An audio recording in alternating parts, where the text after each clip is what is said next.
Morning. Good morning, ma'am. Morning. Good morning, ma'am. Morning. Good morning, ma'am. Morning.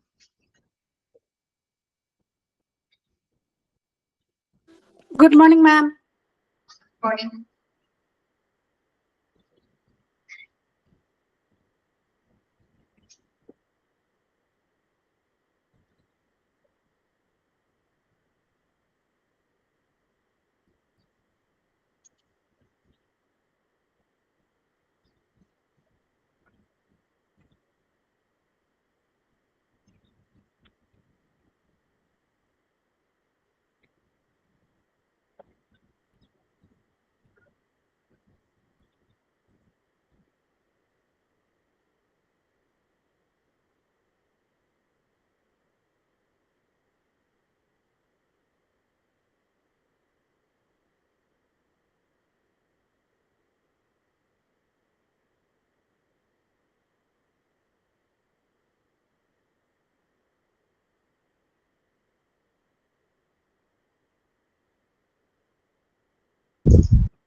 Morning.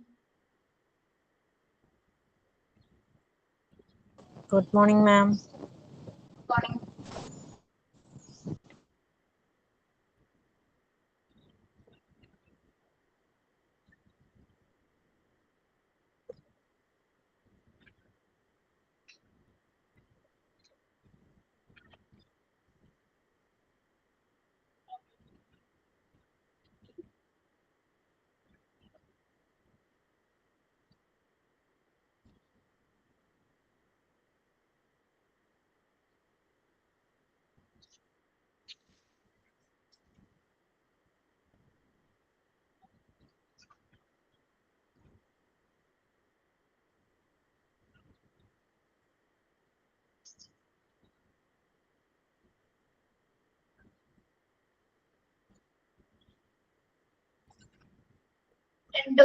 രണ്ടും രണ്ട് convocation ആയിരിക്കും കേട്ടോ.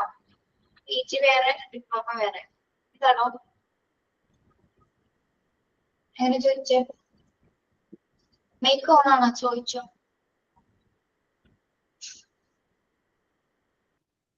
Mister, ഞാൻ PG diploma ചെയ്യുന്നത്. അപ്പം ഇതിന് ഇപ്പൊ ഡിപ്ലോമ കാർഡ് ആയിരിക്കുമല്ലോ. PG കഴിയുമ്പോഴേ വരാൻ പറ്റുള്ളൂ കേട്ടോ. ആണോ? അപ്പൊ PGക്ക് അതിന്റെ കഴിഞ്ഞിട്ടേ കാണത്തുള്ളൂ അല്ലേ? PG ഒരുമിച്ചായിരിക്കുള്ളൂ ഇപ്പൊ. ഓക്കെ. PG കഴിഞ്ഞിട്ട് കോൺവൊക്കേഷൻ. ഓ ശരി മാം. ഇവരത് കാണാൻ പറ്റില്ല. അതാ ഞാൻ ചോദിച്ചത്.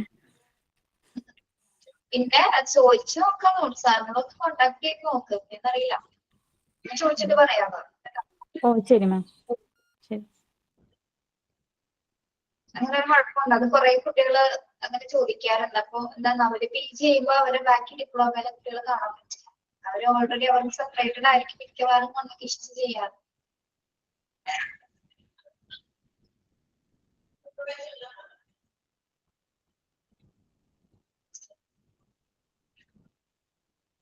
നിങ്ങളുടെ ഫ്രണ്ട്സ് ഇതില് ഫ്രണ്ട്സ് ഉണ്ടോ? ഗ്രൂപ്പൊക്കെ ഉണ്ടോ?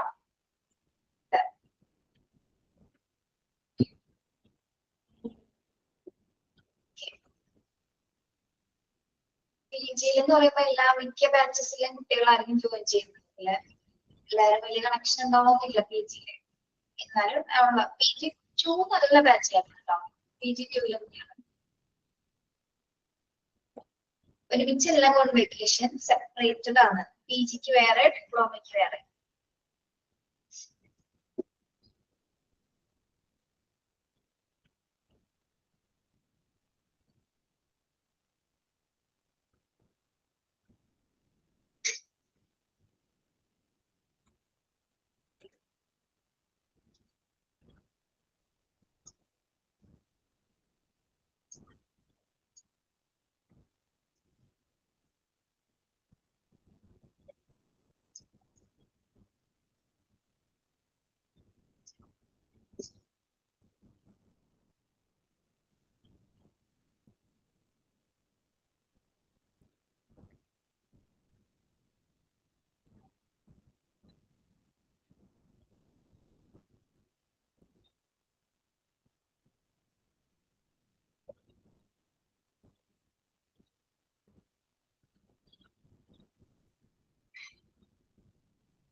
Okay, good morning to all.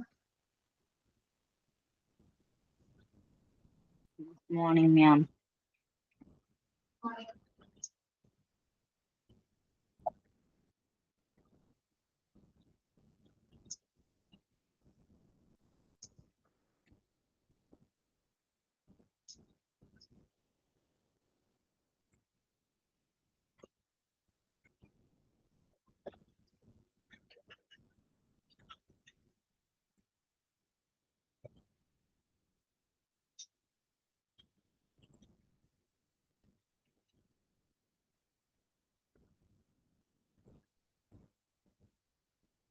Okay, good morning.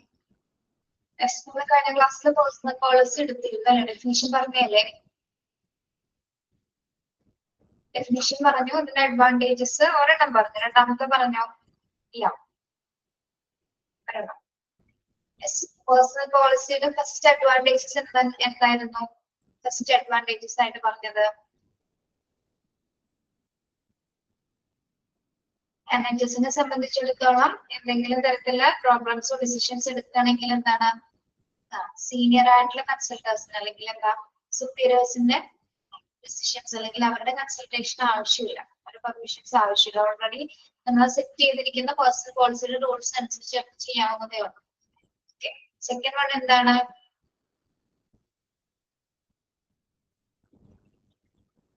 They ensure long-term welfare of employees and makes for a good employer-employee relationship as a favoritism and discriminations are lessened. In personal policy, രണ്ടാമത്തെ advantage എന്ന് പറയുന്നത് എന്താണ്? They ensure long-term welfare of employees and makes for a good employer-employee relationships as favoritism and discriminations are lessened. എന്താണ് രണ്ടാമത്തേൽ പറയുന്ന benefit? Advantages എന്താണ്? ഇവിടെ ആരൊക്കെ തമ്മിലുള്ള റിലേഷൻഷിപ്സ് ആണ് ഡെവലപ്പ് ചെയ്യുന്നത്? ആരൊക്കെ തമ്മിലുള്ള റിലേഷൻഷിപ്സ് ആണ്? അതായത് നമ്മൾ already rules personal policies conduct ചെയ്ത് ക്രിയേറ്റ് ചെയ്തിരിക്കുന്ന എന്തിനു വേണ്ടിയിട്ടാണ്? എംപ്ലോയീസിന്റെ വെൽഫെയറിന് വേണ്ടിയിട്ട് അല്ലെ? ഇതിന് വേണ്ടിയിട്ടാണ്, എംപ്ലോയീസിന്റെ വെൽഫെയറിന് വേണ്ടിയിട്ട്, അവരുടെ ക്ഷേമം നിലനിർത്തുന്നതിന് വേണ്ടിയിട്ടാണ് നമ്മൾ ഒരു പോളിസി കണ്ടക്ട് ചെയ്തിരിക്കുന്നത്. ഓക്കെ, അത് ക്രിയേറ്റ് ചെയ്തിരിക്കുന്നത്. അതിനാൽ തന്നെ എന്താണ്, അത് ക്രിയേറ്റ് ചെയ്തിരിക്കുന്നതിന്റെ കാരണം തന്നെ എന്താണ്?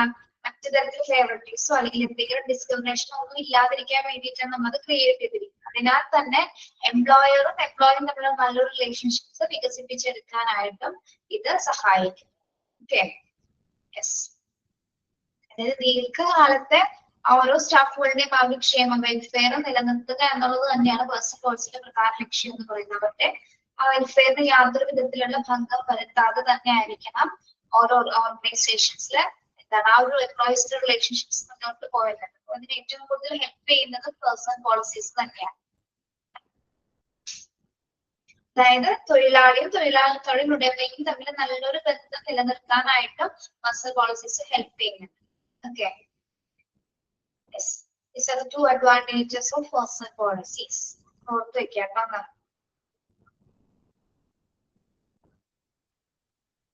ഓക്കെ, നെക്സ്റ്റ് വൺ നമ്മൾ നോക്കുന്നത് പേഴ്സണൽ പോളിസിയുടെ ഒബ്ജക്റ്റീവ്സ് ആണ്. പേഴ്സണൽ പോളിസിയുടെ ഒബ്ജക്റ്റീവ്സ് ആണ്.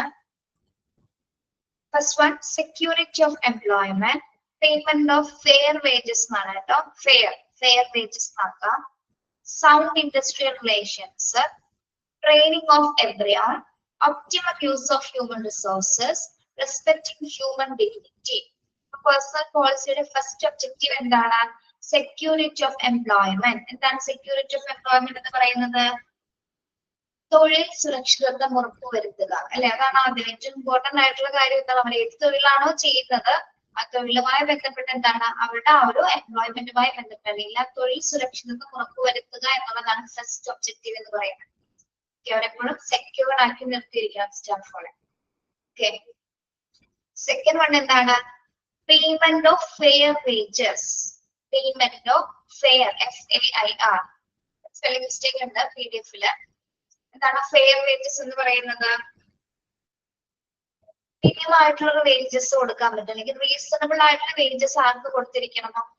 സ്റ്റാഫുകൾക്ക് കൊടുത്തിരിക്കുന്നത് അല്ലെ, ഈക്വൽ പേയ്മെന്റ് അല്ലെങ്കിൽ റീസണബിൾ ആയിട്ടുള്ള അവരുടെ ജോലിക്ക് അനുകൂലമായിട്ടുള്ള രീതിയിലുള്ള പേയ്മെന്റ്സ് അവർക്ക്, അതായത് മിനിമം സാലറീസ്, മിനിമം വേജസ് അവർക്ക് പ്രൊവൈഡ് ചെയ്യുന്നത്. ഓക്കെ, ഇതാണ് സെക്കൻഡ് ഒബ്ജക്റ്റീവ്. തേർഡ് എന്താണ്? Sound industrial relations. Sound industrial relations, ഇത് ആരൊക്കെ തമ്മിലുള്ള റിലേഷൻഷിപ്സ് ആയിരിക്കും ഇതിൽ വരുന്നത്? സൗണ്ട് ഇൻഡസ്ട്രിയൽ റിലേഷൻസ് എന്ന് പറയുമ്പോൾ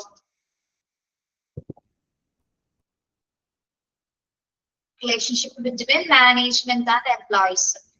ഇതാണ് അവിടെ വരുന്നത് കേട്ടോ. മാനേജ്മെന്റും എംപ്ലോയീസും തമ്മിലുള്ള നല്ലൊരു റിലേഷൻഷിപ്സ് വികസിക്കാനായിട്ട് പേഴ്സണൽ പോളിസീസ് സഹായിക്കുന്നുണ്ട്.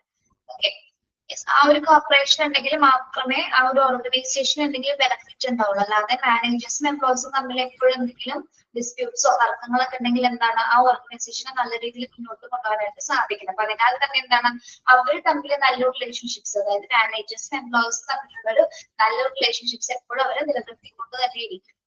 Okay, next one, training of everyone. Training of everyone. ഇതാണ് അടുത്ത ഒബ്ജക്റ്റീവിൽ പറയുന്നത്. എല്ലാവർക്കും എന്താണ് പരിശീലനം കൊടുക്കുക, എല്ലാ സ്റ്റാഫുകൾക്കും ഒരേ രീതിയിലുള്ള പരിശീലനങ്ങൾ നൽകുക. അത് ബെസ്റ്റ് പോളിസിയുടെ ഒബ്ജക്റ്റീവ്സിലെ പ്രധാനപ്പെട്ട ഒന്നാണ്. അതായത് വർക്കിന്റെ ക്വാളിറ്റി ഇംപ്രൂവ് ചെയ്യുന്നതിന് വേണ്ടിയിട്ടാണ് നമ്മൾ അവർക്ക് എന്ത് കൊടുക്കുന്നത്? പരിശീലനങ്ങൾ പ്രൊവൈഡ് ചെയ്യുന്നത്. ഓക്കെ, ഏതൊക്കെ മേഖലകളിൽ ആർക്ക് വർക്ക് ചെയ്യുന്നതിന് അനുയോജ്യമായിട്ടുള്ള രീതിയിലുള്ള പരിശീലനങ്ങൾ ഓരോ സ്റ്റാഫിനും കൊടുക്കും. അടുത്തത് optimum use of human resources. Optimum use of human resources. എന്താണ് optimum use of human resources എന്ന് പറയുന്നത്?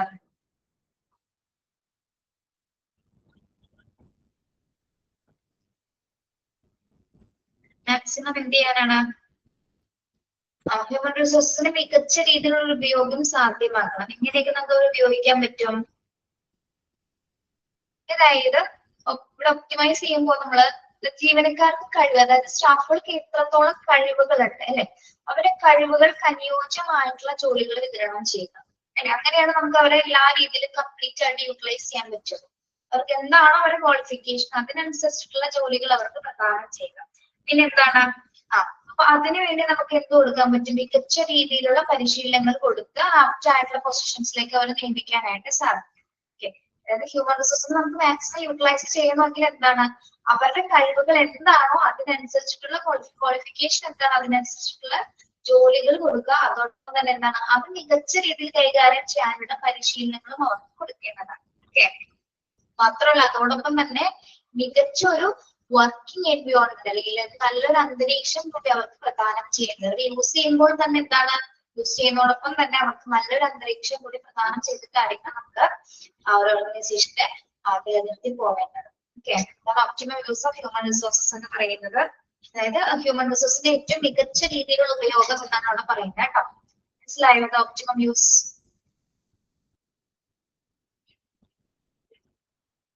മനസ്സിലായോ?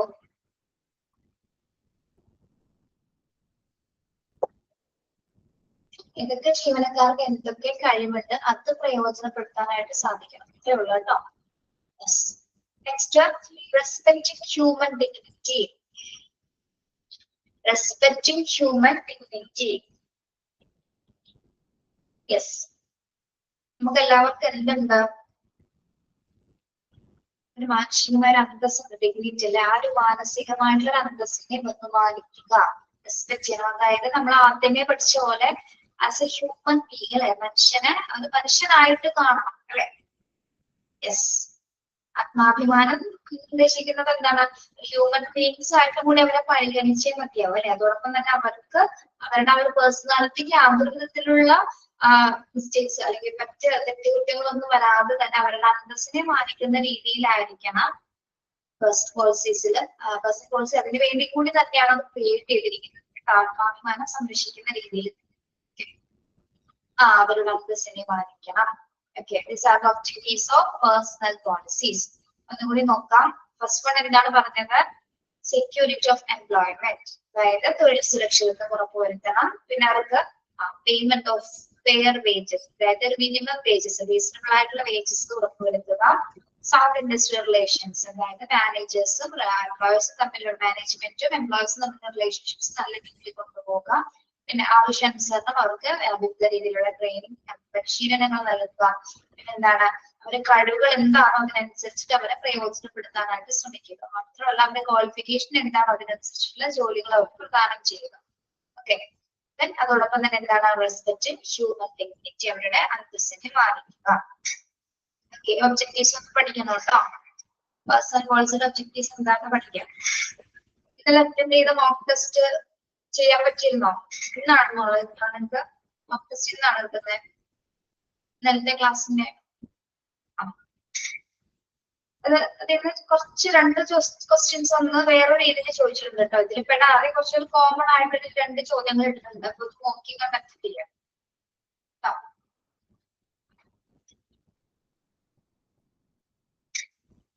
Next one, principles of personal policies.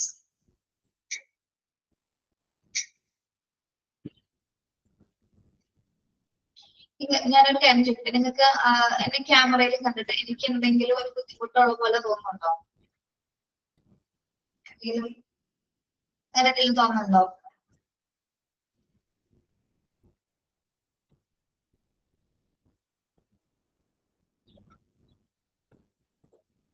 ക്ഷീണം, അത് കുറച്ചു നേരം എനിക്ക് തോന്നിയിട്ടെങ്കിൽ നിങ്ങൾ ഒരു പേടി, എന്തോ ഒരു ബുദ്ധിമുട്ട് വരാൻ പോകുന്ന പോലെ. യെസ്, ഇവിടെ കുഴഞ്ഞു വീണോ എനിക്കാണെന്ന് കേട്ടിട്ടില്ലേ? എനിക്ക് ആ ന്യൂസ് കേട്ടപ്പോ തുടങ്ങി എന്തോ എവിടെന്നോ ഒരു ടെൻഷൻ കയറിയിട്ടുണ്ട്. എന്തോ ഒരു ബുദ്ധിമുട്ട്. കുറച്ച് സമയം ക്ലാസ്സിന് തൊട്ട് ഇവിടെ 10 മണിയായപ്പോ തുടങ്ങിയതാണ്. ഞാൻ വണ്ടി ഓടിച്ച് വരുന്നവരെ കുഴപ്പമുണ്ടായില്ല. പക്ഷെ വണ്ടി ഇറങ്ങിയ സമയം തുടങ്ങി ഈ ഒരു സുഖമില്ല, എന്താന്ന് അറിയില്ല, ക്ഷീണം. എന്തെങ്കിലും വരാൻ പോകുന്നതിന്റെ സിംറ്റംസ് ആണോ നിങ്ങൾക്ക് എന്തെങ്കിലും കണ്ടിട്ട് തോന്നുന്നു? ചോദിച്ചു കാണിച്ചില്ല കേട്ടോ. ബി പി ലോ ആറോട് എനിക്ക് എപ്പോഴും ബി പി കൂടാൻ സാധ്യത. ഫുഡൊക്കെ കഴിച്ചോ? അതൊന്നും ഞാൻ മുടക്കൂല. ഫുഡ് അങ്ങനെയുള്ള കാര്യങ്ങളൊന്നും മുടക്കൂല, കറക്റ്റ് കഴിക്കും. പക്ഷെ എന്തോ ഒരു എന്തെങ്കിലും പറ്റുവാണെങ്കിൽ ഇവിടെ ഒന്ന് കോണ്ടാക്ട് ചെയ്ത് അവരെ അറിയിക്കണം കേട്ടോ. അവർക്ക് ചിലപ്പോ ഇത് മോണിറ്റർ ചെയ്തില്ലെങ്കിൽ അവർക്ക് ചിലപ്പോ കാണില്ല. ഒന്ന് അറിയിച്ചെങ്ങനെ കേട്ടോ.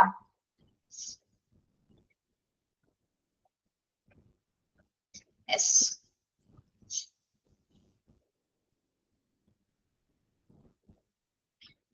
നമുക്ക് നോക്കാം. നെക്സ്റ്റ് വൺ എന്താണ്? Principles of personal policy. എന്താണ് പേഴ്സണൽ പോളിസിയുടെ തത്വങ്ങൾ എന്ന് പറയുന്നത് കേട്ടോ. അയ്യടാ, മിസ്സിന് വയ്യെങ്കിൽ എടുക്കണ്ട ക്ലാസ്.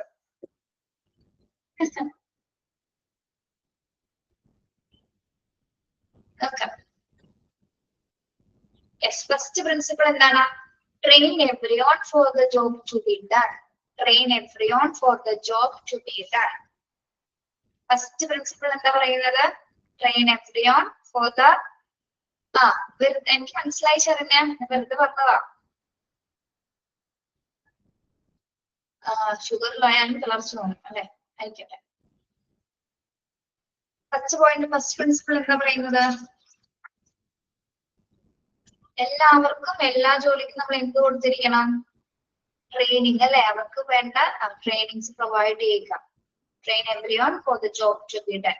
അതായത് നമ്മൾ ആ ജോബ് നല്ല വ്യക്തമായ രീതിയിൽ അത് കംപ്ലീറ്റ് ചെയ്യാൻ വേണ്ടിയിട്ടാണ്, അല്ലെങ്കിൽ സക്സസ്ഫുൾ ആയിട്ട് അത് ചെയ്യാൻ വേണ്ടിയിട്ടാണ് നമുക്ക് അവർക്ക് പരിശീലനം കൊടുക്കുന്നത്. ഓക്കെ, ഏതുതരം തൊഴിലാണോ, ഏതുതരം മേഖലയാണോ എങ്കിൽ പോലും എന്താണ് വ്യക്തമായ രീതിയിലുള്ള നല്ലൊരു ട്രെയിനിങ്സ് അവർക്ക് അത് പ്രദാനം ചെയ്യുന്നു. Next one, put the right man in the right place. Put the right man in the right place. Yes, right employees in the right positions. അല്ലെങ്കിൽ ശരിയായ ഉദ്യോഗസ്ഥരെ നമ്മൾ ശരിയായ പൊസിഷൻസിൽ നിലനിർത്തുക അല്ലെ? അതെന്തായിരിക്കും ഉദ്ദേശിക്കുന്നത് അങ്ങനെ? Right man in right place എന്ന് പറയാൻ ഇവിടെ നമ്മൾ നോക്കുന്നത് എന്തായിരിക്കും? ക്വാളിഫിക്കേഷൻ ആണ് നോക്കുന്നത് അല്ലെ? ഇനി ക്വാളിഫിക്കേഷൻ കുറഞ്ഞ അല്ലെങ്കിൽ ക്വാളിഫൈഡ് അല്ലാത്തൊരു വ്യക്തിയെ നമ്മൾ ഒരിക്കലും ഹയർ പൊസിഷനിലേക്ക് നിയമിക്കോ? ഒരിക്കലും ഇല്ല അല്ലെ? ഏറ്റവും ആപ്റ്റ് ആയിട്ടുള്ള ഒരു ആപ്റ്റ് ആയിട്ടുള്ള പൊസിഷൻ, അതായത് മാനേജർ ആവാനോ അല്ലെങ്കിൽ അതിൽ കൂടിയൊരു പൊസിഷൻ ആണെങ്കിൽ അതിന്റെ ക്വാളിഫിക്കേഷൻ ഉള്ള ഒരാളെ മാത്രമേ നമ്മൾ അതിൽ ആ ഒരു പൊസിഷനിലേക്ക് എത്തിക്കുള്ളൂ. അതൊരിക്കലും എന്താണ് അങ്ങനെ എല്ലാവരും ഒരിക്കലും ചെയ്യില്ല. ചിലപ്പോൾ നിങ്ങൾ ചില സിറ്റുവേഷൻസിലേക്ക് കണ്ടിട്ടില്ലേ, കള്ള സർട്ടിഫിക്കറ്റ് ഒക്കെ കൊടുത്തിട്ട് ആൾക്കാർ ജോലി കയറുന്നത്. പഠിച്ചിട്ട് പോലും ഉണ്ടാവില്ല, പക്ഷെ പൈസ കൊടുത്ത് സർട്ടിഫിക്കറ്റ് ഒക്കെ നേടുക, എന്നിട്ട് ജോലിക്ക് പോയത് എന്താണ്, ഉള്ള മണ്ണത്തരം ഒക്കെ കാണിച്ചുകൊണ്ടിരിക്കും. അഴിമതി അല്ലെങ്കിൽ മറ്റ് കൈക്കൂലി അങ്ങനെയുള്ള കാര്യങ്ങളൊക്കെ ചെയ്യുന്നത് അങ്ങനെ കുറച്ച് ആൾക്കാരുണ്ടാകുന്ന കാറ്റഗറി. Okay, yes. അപ്പൊ എപ്പോഴും എങ്ങനെയായിരിക്കണം, ഏത് തൊഴിലാണെങ്കിലും ഇപ്പൊ നിങ്ങൾ സ്വന്തമായിട്ട് നിങ്ങൾ തുടങ്ങാൻ പോണ എന്തെങ്കിലും ഉണ്ടെങ്കിൽ പോലും എന്താണ്, അവിടെ ഏറ്റവും ക്വാളിഫൈഡ് ആയിട്ടുള്ള ആളെ ആയിരിക്കണം ചൂസ് ചെയ്യേണ്ടത്. Yes, put the right man in the right place. Next one, supply the right tools and the right conditions of work. Supply the right tools and the right conditions of work.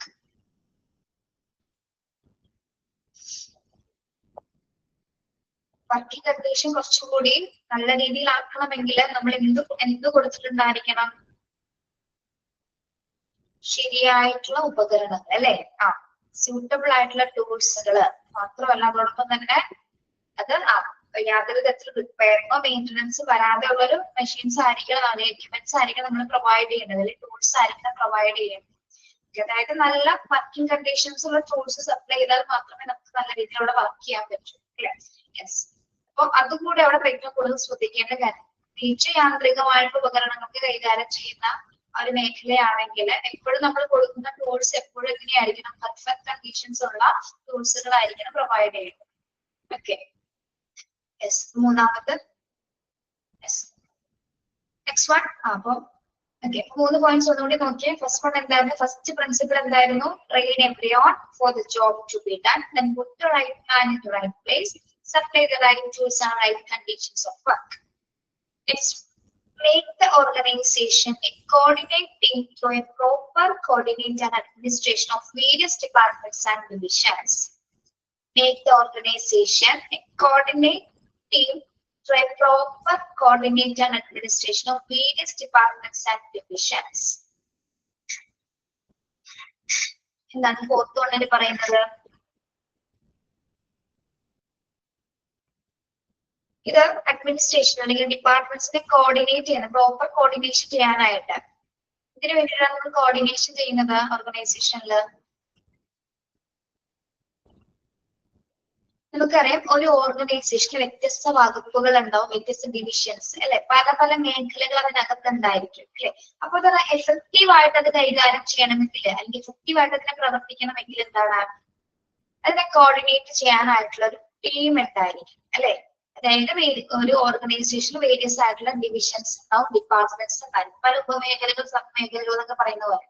അപ്പൊ അതിന്റെയൊക്കെ പ്രവർത്തനങ്ങൾ കാര്യക്ഷമമായിട്ട് നടക്കണമെങ്കിൽ, administrations നല്ല രീതിയിൽ നടക്കണമെങ്കിൽ എന്താണ്, അതിനെ manage ചെയ്യാൻ, അതിനെ കോർഡിനേറ്റ് ചെയ്യാൻ വേണ്ടിയിട്ടുള്ളൊരു നല്ലൊരു കോർഡിനേഷൻ ടീം ഉണ്ടായിരിക്കണം. Okay, yes. ഇത് നല്ല രീതിയിൽ പ്രവർത്തിക്കുന്നുണ്ടെന്ന് ഉറപ്പുവരുത്താൻ വേണ്ടിയിട്ടാണ് ഒരു ടീമിനെ നമ്മൾ അങ്ങനെ ക്രിയേറ്റ് ചെയ്യുന്നത്.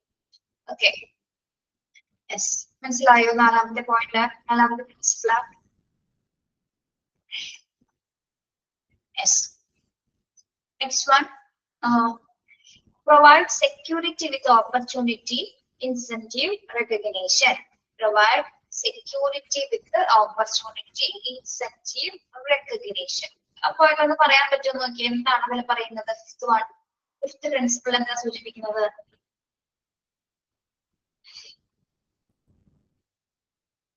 എന്തൊക്കെ പ്രൊവൈഡ് ചെയ്തിരിക്കണം, എന്തൊക്കെയാണ് ഉറപ്പുവരുത്തേണ്ടത്?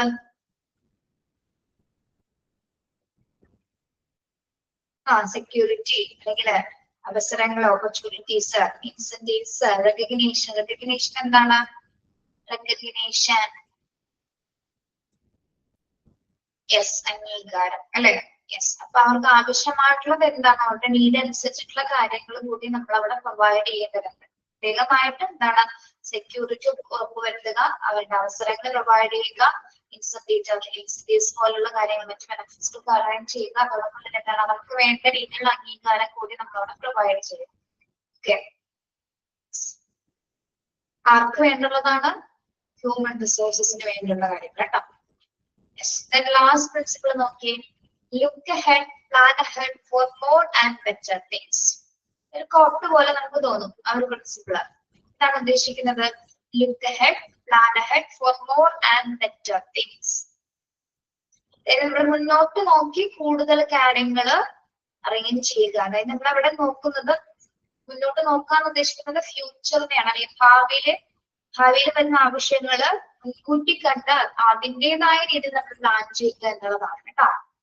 യെസ്, ലുക്ക് ഹെഡ് എന്ന് ഉദ്ദേശിക്കുന്നത് എന്താണ്? ലുക്ക് ഹെഡ് പ്ലാനുകൾ മുന്നോട്ട് നോക്കിയിട്ട് കൂടുതൽ മികച്ച കാര്യങ്ങൾക്കായിട്ട് നമ്മൾ ആസൂത്രണം ചെയ്യുക, അഥവാ ഭാവി പരിപാടികളാണ്, ഫ്യൂച്ചർ എക്സ്പാൻഷൻസ് ആണ് അവിടെ പറയുന്നത്. Okay, yes. അതായത് ഈ നമ്മൾ പേഴ്സണൽ പോളിസീസ് ക്രിയേറ്റ് ചെയ്തത് ഇന്ന് ഒരു ദിവസത്തേക്ക് മാത്രമല്ല, ഇനി വരാൻ പോകുന്ന സ്റ്റാഫുകൾ, ഇനി വരുന്ന വർഷങ്ങളിൽ അല്ലെങ്കിൽ ഇനി മുന്നോട്ടുള്ള കാലഘട്ടത്തിലെ ഓർഗനൈസേഷന്റെ വലുപ്പം അനുസരിച്ച് അല്ലെങ്കിൽ ആ ഗ്രോത്ത് അനുസരിച്ചിട്ട് എന്താണ് കൂടുതൽ കാര്യങ്ങൾ കൂടി നമ്മൾ അവിടെ പ്ലാൻ ചെയ്യുന്നത് ഭാവി ഇത്തരം കാര്യങ്ങൾ സംബന്ധിച്ചേക്ക അല്ലെ, അങ്ങനെ നമ്മൾ കുട്ടിക്കാണും. യെസ്, അപ്പൊ അതും എന്തിൽ വരുന്നതാണ്? പേഴ്സണൽ പോളിസിയുടെ പ്രിൻസിപ്പിൾസിൽ ഉൾപ്പെടുന്നതാണ് കേട്ടോ. യെസ്, ഒന്നുകൂടി നോക്കാം എന്തൊക്കെയായിരുന്നു പറഞ്ഞത്. എല്ലാവർക്കും നല്ല രീതിയിലുള്ള പരിശീലനങ്ങൾ കൊടുക്കുക, അവരുടെ ക്വാളിഫിക്കേഷൻ അനുസരിച്ച് ഓരോ സ്റ്റാഫിലും അതാത് പൊസിഷൻസിൽ നിലനിർത്തുക. പിന്നെ എന്താണ് അവരുടെ കൊടുക്കുന്ന വർക്കിംഗ് എക്യുപ്മെന്റ്സുകൾക്ക് നല്ല എക്യുപ്മെന്റ്സുകൾ കൊടുക്കുക, നല്ല വർക്കിംഗ് കണ്ടീഷൻസിൽ എക്യുപ്മെന്റ്സ് ആയിരിക്കും പ്ലാൻ ചെയ്യുന്നത്. പിന്നെ എന്താണ് ഡിപ്പാർട്ട്മെന്റ് കോർഡിനേഷൻസ്, അല്ലെങ്കിൽ എന്താണ് ഓർഗനൈസേഷൻ സംബന്ധിച്ചിടത്തോളം പല ഡിവിഷൻസ് ഉണ്ടാവും, ഡിപ്പാർട്ട്മെന്റ്സ് ഉണ്ടാവും. ഇതിന്റെയൊക്കെ പ്രവർത്തനങ്ങൾ കോർഡിനേറ്റ് ചെയ്യുന്നതിന് വേണ്ടി ഒരു ടീമിനെ കണ്ടെത്തുക. പിന്നെന്താണ് അതേപോലെ തന്നെ സ്റ്റാഫുകൾക്ക് വേണ്ട സെക്യൂരിറ്റി, ഓപ്പർച്യൂണിറ്റി, ഇൻസെന്റീവ്സ്, റെക്കഗ്നേഷൻ എന്നിവ പ്രൊവൈഡ് ചെയ്യുക. ഭാവി ആവശ്യങ്ങൾ മുൻകൂട്ടി കണ്ട് അതുമായി ബന്ധപ്പെട്ടിട്ടുള്ള പ്ലാനിങ്സുകൾ കണ്ടക്ട് ചെയ്യുക. ഓക്കെ, യെസ്, ഇതൊക്കെയാണ് പേഴ്സണൽ പോളിസിയുടെ പ്രധാന പ്രിൻസിപ്പിൾസ് എന്ന് പറയുന്നത്. അതൊന്ന് വായിച്ചു നോക്കാം മുഴുവനും.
യെസ്, ഓക്കെ, ക്ലിയർ ആണോ?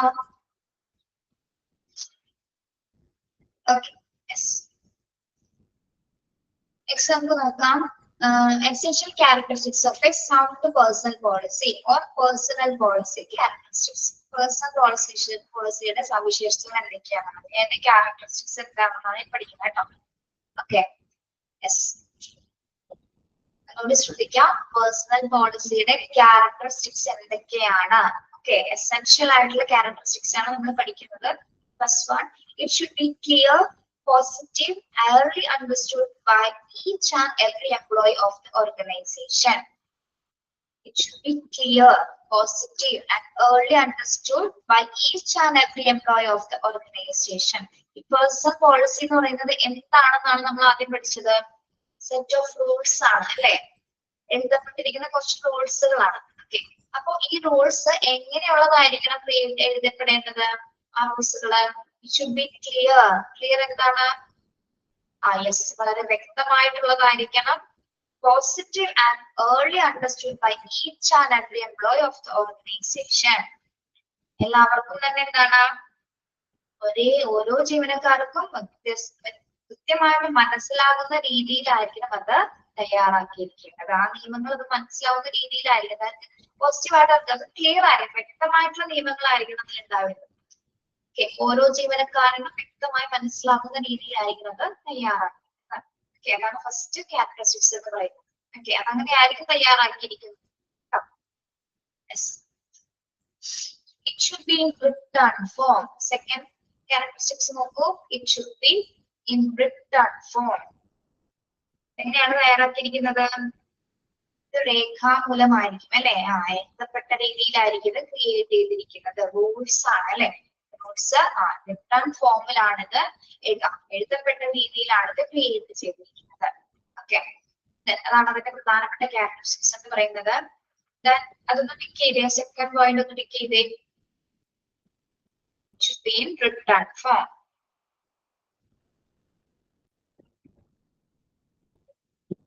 Next one, it should be in the local language also. It should be in the local language also. എന്താണ് ലോക്കൽ ലാംഗ്വേജ് എന്ന് ഉദ്ദേശിക്കുന്നത്? സിമ്പിൾ ലാംഗ്വേജ് ആണ്, അത് എല്ലാവർക്കും ഒരേപോലെ തന്നെ മനസ്സിലാവുന്ന രീതിയിലായിരിക്കും അത് തയ്യാറാക്കിയത്. Okay, it should be generally known to all those who are interested. It should be generally known to all those who are interested. എന്തായിരിക്കും പറയുന്നത്? ഇത് പൊതുവെ എല്ലാവർക്കും അറിയാവുന്ന രീതിയിലായിരിക്കും, താല്പര്യമുള്ള എല്ലാവർക്കും പൊതുവെ അറിയാവുന്ന രീതിയിലായിരിക്കണം ഇത് തയ്യാറാക്കുന്നത്. ഓക്കെ, അത്രേ ഉള്ളൂ. സ്റ്റാഫുകൾക്ക് ഏറ്റവും ഈസിലി മാനറിൽ മനസ്സിലാക്കാൻ പറ്റുന്ന രീതിയിൽ ആയിരിക്കണം ഇത് ക്രിയേറ്റ് ചെയ്യുന്നത്. ഓക്കെ, യെസ്, എല്ലാവർക്കും അറിയാവുന്ന രീതിയിൽ അല്ലെങ്കിൽ എല്ലാവർക്കും പെട്ടെന്ന് തന്നെ ഗ്രാസ്പ് ചെയ്യാൻ പറ്റുന്ന രീതിയിലായിരിക്കും ക്രിയേറ്റ് ചെയ്യുന്നത്. ഓക്കെ, യെസ്, താല്പര്യമുള്ള എല്ലാവർക്കും ഇത് അറിയാവുന്നത് പോലെയുള്ളതായിരിക്കണം എന്ത് പേഴ്സണൽ പോളിസീസ് എന്ന് പറയുന്നത്. Okay, then it should be written in order to preserve it against law. It should be, ശ്രദ്ധിക്കാൻ ഒരു point, it should be written in order to preserve it against law. എന്താണ് പറയുന്നത്?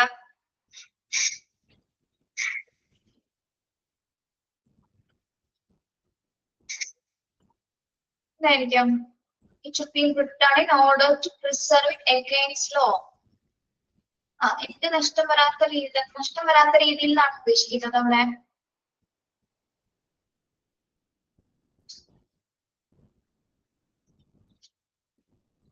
ഒന്നുകൂടെ വായിച്ചു നോക്കിയേ മനസ്സിലാവും.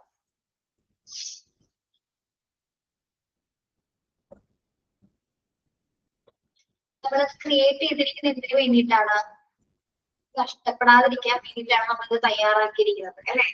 യെസ്, പേഴ്സണൽ പോളിസീസ് എന്ന് പറയുന്നത് സ്റ്റാഫുകളുടെ ക്ഷേമം നിലനിർത്താൻ വേണ്ടിയും അതോടൊപ്പം തന്നെ എന്താണ്, ഇതൊരിക്കലും നമ്മൾ ഓൾറെഡി റിട്ടേൺ ചെയ്തിരിക്കുന്നത് ഒരിക്കൽ പോലും എന്താണ്, അതൊരിക്കലും നഷ്ടമാവാൻ പാടില്ല. ആ ലോസ് എങ്ങനെയാണോ, റൂൾസ് എങ്ങനെയാണോ പറഞ്ഞിരിക്കുന്നത് അതുപോലെ തന്നെ അത് മെയിൻറ്റെയിൻ ചെയ്യാൻ വേണ്ടിയിട്ട്, ഒരിക്കലും അത് നഷ്ടപ്പെടുത്താൻ വേണ്ടിയിട്ടല്ല നമ്മളത് രേഖപ്പെടുത്തിയിട്ടിരിക്കുന്നത് കേട്ടോ. Yes, then it must be reasonably stable but not rigid. It must be reasonably stable but not rigid. It must be reasonably stable. ഇതെങ്ങനെയായിരിക്കുള്ളൂ? സ്ഥിരതയുള്ളതായിരിക്കണം അല്ലെ. ഈ റിട്ടേൺ ചെയ്തിരിക്കുന്ന റൂൾസ് എപ്പോഴും സ്റ്റേബിൾ ആയിരിക്കണം. പക്ഷെ എന്താവാൻ പാടില്ല? ബട്ട് നോട്ട് റിജിഡ് എന്ന് പറഞ്ഞാൽ എന്താണ്? കർശനമാവരുത് അല്ലെ. ഭയങ്കര സ്ട്രിക്റ്റ് ആയിട്ടുള്ള ലോസ് അല്ല ഇവിടെ ഉദ്ദേശിക്കുന്നത്, സ്ട്രിക്റ്റ് ആയിട്ടുള്ള റൂൾസ് അല്ല പറയുന്നത്. എപ്പോഴും സ്ഥിരതയുള്ള റൂൾസ് ആയിരിക്കണം. അതോടൊപ്പം തന്നെ എങ്ങനെയായിരിക്കണം?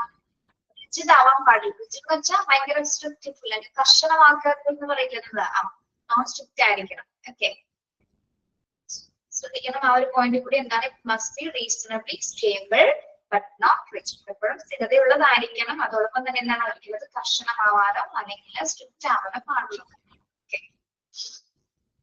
അതാണ് നമ്മൾ ആദ്യമേ പറഞ്ഞത്. എല്ലാവർക്കും മനസ്സിലാവുന്ന രീതിയിലും എല്ലാവർക്കും പാലിക്കാൻ പറ്റുന്ന രീതിയിലുള്ള റൂൾസ് ആണ് പേഴ്സണൽ പോളിസീസിലുള്ളത്. ഭയങ്കര കർശനമുള്ള റൂൾസ് ഒക്കെ ആണെങ്കിൽ നമുക്കത് പാലിക്കാം, സ്റ്റാഫുകൾക്ക് പാലിക്കാൻ കുറച്ച് ബുദ്ധിമുട്ടുണ്ടായിരിക്കും അല്ലെ. നമ്മളെ ഫോഴ്സ് ചെയ്ത് പല കാര്യങ്ങൾ ചെയ്യുന്നതിൽ നല്ലത് നമ്മൾക്ക് കുറച്ചുകൂടി എന്താണ് സ്റ്റേബിൾ, കുറച്ചുകൂടി ഫ്ലെക്സിബിൾ ആയുള്ള രീതിയിലുള്ള നിയമങ്ങളായിരുന്നു നമുക്ക് എല്ലാവർക്കും നല്ലത് അല്ലെ. യെസ്,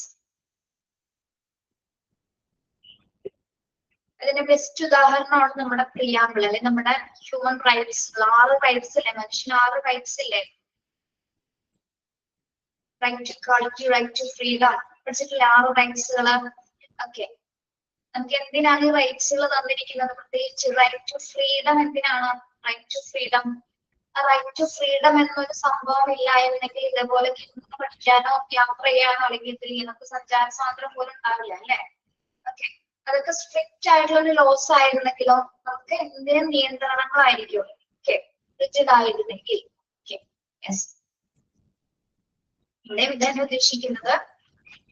എന്താണ് ഇതെപ്പോഴും എങ്ങനെയായിരിക്കണം? ഏറ്റവും സൂട്ടബിൾ ആവുന്ന രീതിയിൽ സ്റ്റേബിൾ ആയിരിക്കണം, സ്ഥിരതയുള്ള രീതിയിലായിരിക്കണം. അത് കഷ്ടമാണ്. അടുത്ത പോയിന്റ് നോക്കൂ. It should be the result of the careful analysis of all the available facts. It should be the result of the careful analysis of all available facts. ഇത് എന്തുമായി ബന്ധപ്പെട്ടിട്ടാണ്? ഇതിന്റെ പ്രത്യേക ക്യാരക്ടറിസ്റ്റിക്സ് ആണ് അവരോട് പറയുന്നത്. ലഭ്യമായിട്ടുള്ള എല്ലാ കാര്യങ്ങളും അനലൈസ് ചെയ്തിട്ടുള്ള ഒരു റിസൾട്ട് ആണ് ശരിക്കും പേഴ്സണൽ പോളിസി എന്ന് പറയുന്നത്. അതായത് മൊത്തം ഒരു ഓർഗനൈസേഷനെ കംപ്ലീറ്റ് കാര്യങ്ങൾ അനലൈസ് ചെയ്തതിന് ശേഷമാണ്, അതായത് അവൈലബിൾ ഫാക്ട്സ് അനുസരിച്ചതിന് ശേഷം അതിന്റെ ഒരു മെയിൻ റിസൾട്ട് ആണ് ഈ പേഴ്സണൽ പോളിസീസ് ആയിട്ട് ഇവർ ക്രിയേറ്റ് ചെയ്തിരിക്കുന്നത്. മനസ്സിലായോ? Yes. Then it should be uniform throughout the organization.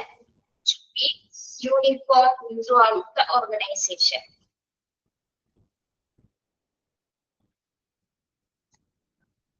എന്താണ് യൂണിഫോം എന്നുള്ളത് ഉദ്ദേശിക്കുന്നത്? നമ്മൾ ഇടുന്ന യൂണിഫോം അല്ല. യൂണിഫോം ഇടുന്ന എന്തിനു വേണ്ടിയിട്ടാണ്? നമ്മൾ സ്കൂളിൽ യൂണിഫോം ഇടുന്ന എന്തിനു വേണ്ടിയിട്ടാണ്? ഒരേപോലെ ആ യൂണിഫോമിറ്റി കണ്ടിന്യൂ ചെയ്യാൻ വേണ്ടി അല്ലെ? യൂണിഫോമിറ്റി നിലനിർത്താൻ നമ്മൾ സ്കൂളിൽ യൂണിഫോം ഇടുന്നത് അല്ലെ? ഓർഗനൈസേഷന്റെ കാര്യം ഉദ്ദേശിക്കുന്നത് എന്തായിരിക്കും?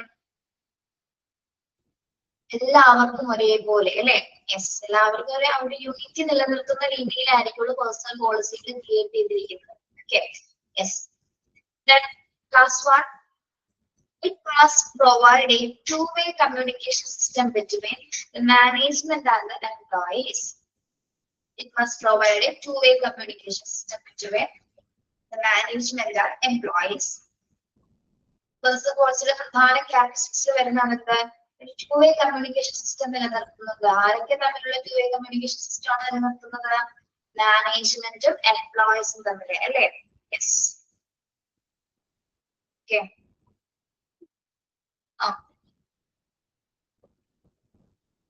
ഒന്നുകൂടി നോക്കാം. പേഴ്സണൽ പോളിസിയുടെ പ്രധാന ക്യാരക്ടറിസ്റ്റിക്സ് എന്ന് പറയുന്നത് എപ്പോഴും എങ്ങനെയായിരിക്കണം എഴുതപ്പെടേണ്ടത്?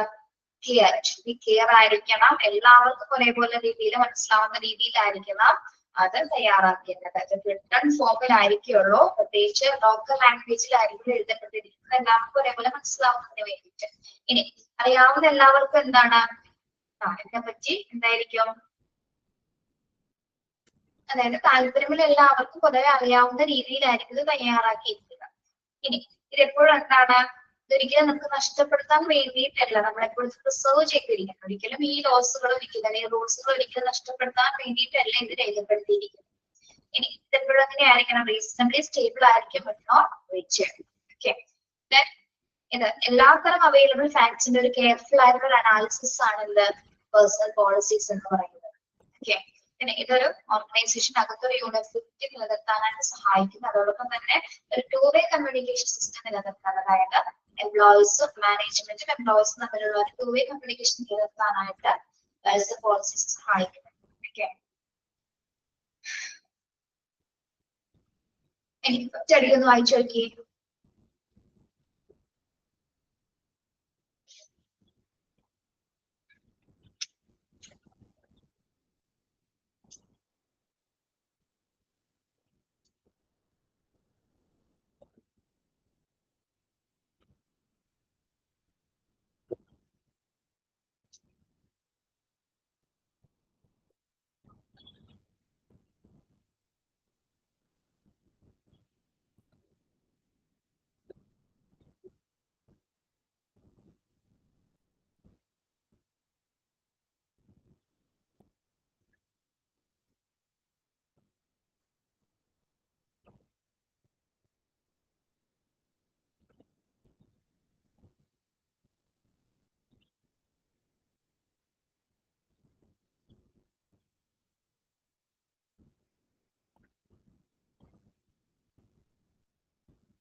ഓക്കെ, ശരി. നെക്സ്റ്റ് വൺ ഓർഗനൈസേഷൻ സ്ട്രക്ചർ ആണ് ഇനി പഠിക്കുന്നത് കേട്ടോ. Organisation structure. An organizational structure explains how activities like task allocation, coordination, and supervision are directed toward the achievement of organization aims. എന്താണ് ഒരു ഓർഗനൈസേഷൻ സ്ട്രക്ചർ എന്ന് പറയുന്നത്? അല്ലെങ്കിൽ ഒരു സംഘടനയുടെ ഘടന എന്ന് പറയുന്നത് എങ്ങനെയാണ്? ഇതൊക്കെ കാര്യങ്ങളായിരിക്കും. കുറെ ആക്ടിവിറ്റീസ് ആണ് ഈ ഘടന അല്ലെങ്കിൽ സ്ട്രക്ചർ എന്ന് പറയുന്നത് അല്ലെ? യെസ്, അതായത് ഒരു ഓർഗനൈസേഷന്റെ ഘടന എന്ന് പറയുന്നത് അവിടെ കൊടുത്തിരിക്കുന്ന ആക്ടിവിറ്റീസിനെ ഡിപ്പെൻഡ് ചെയ്തിട്ടാണ്. അതായത് കൊടുക്കുന്ന ടാസ്കുകള്, കോർഡിനേഷൻ, സൂപ്പർവിഷൻ, ഡയറക്ഷൻ. അതായത് ഓർഗനൈസേഷന്റെ എയിംസ് അച്ചീവ് ചെയ്യാൻ വേണ്ടി നമ്മൾ രൂപകൽപ്പന ചെയ്യുന്ന കുറച്ച് ആക്ടിവിറ്റീസ് ആണ് ആ ഒരു ഓർഗനൈസേഷന്റെ സ്ട്രക്ചർ എന്ന് പറയുന്നത്. ഓക്കെ അല്ലെ? യെസ്, ഓർഗനൈസേഷൻ സ്ട്രക്ചർ അതിൽ എന്തൊക്കെ എക്സ്പ്ലെയിൻ ചെയ്തിട്ടുണ്ട്? How activities like task allocation. Task allocation എന്ന് പറഞ്ഞാൽ എന്താ പിള്ളേരെ? ടാസ്ക് അലോക്കേഷൻ എന്ന് പറയുന്നത് ടാസ്ക് അലോക്കേഷൻ സൂപ്പർവിഷൻ ആണോ? ടാസ്ക് അലോക്കേറ്റ് ചെയ്ത് കൊടുക്കാൻ ആരൊക്കെ എന്തൊക്കെ ചെയ്യണം അല്ലെ? ഏതൊക്കെ ഡിവൈഡ് ചെയ്യുന്ന പ്രോസസ്സാണ് നമ്മുടെ ആക്ടിവിറ്റീസ് അല്ലെങ്കിൽ ജോബ് ഡിവൈഡ് ചെയ്യുന്ന പ്രോസസ്സാണ് അല്ലെ ടാസ്ക് അലോക്കേഷൻ. ആരൊക്കെ എന്തൊക്കെയാണ് നമ്മൾ അലോക്കേറ്റ് ചെയ്ത് കൊടുക്കേണ്ടത്. കോർഡിനേഷൻസ് അല്ലെ? എല്ലാ ഡിപ്പാർട്ട്മെന്റ്സ് വൈസ് കോർഡിനേഷൻസ്, സൂപ്പർവിഷൻസ്. സൂപ്പർവിഷൻ എന്ന് വെച്ചാൽ അതുമായി ബന്ധപ്പെട്ടുള്ള മേൽനോട്ടം, ഡയറക്ഷൻസ്. ഇതൊക്കെ കൊടുക്കുന്നത് എന്തിനു വേണ്ടിയിട്ടാണ്? ആ ഒരു കമ്പനി അതിന്റെ വിജയത്തിലേക്ക് എത്തിക്കുന്നതിന് വേണ്ടിയിട്ടാണ് നമ്മൾ ഇത്തരം കാര്യങ്ങൾ ചെയ്തിട്ട് അതിനൊരു സ്ട്രക്ചർ ഉണ്ടാക്കി കൊടുക്കുന്നത് അല്ലെ? ഓക്കെ, മനസ്സിലായല്ലോ? കാണാൻ പറ്റുന്നതല്ല ഒരു കമ്പനിയിലുള്ള സ്ട്രക്ചർ എന്ന് പറയുന്നത്. ആ കാണുന്ന സ്ട്രക്ചർ അല്ല ഉദ്ദേശിക്കുന്നത്. എന്താണ് അത് എങ്ങനെയാണ് അതിന്റെ പ്രോസസ്സിങ്, അതിനെയാണ് അതിന്റെ അടിത്തറ എന്താണെന്നുള്ളതാണ് അതിന്റെ സ്ട്രക്ചർ എന്ന് പറയുന്നത് കേട്ടോ. യെസ്, ഇനി ഇതിന്റെ കോൺസെപ്റ്റ് ഉണ്ട്. ഓർഗനൈസേഷൻ സ്ട്രക്ചറിന്റെ രണ്ട് കോൺസെപ്റ്റ് പറയുന്നുണ്ട്. എന്തൊക്കെയാന്ന് നോക്കാം.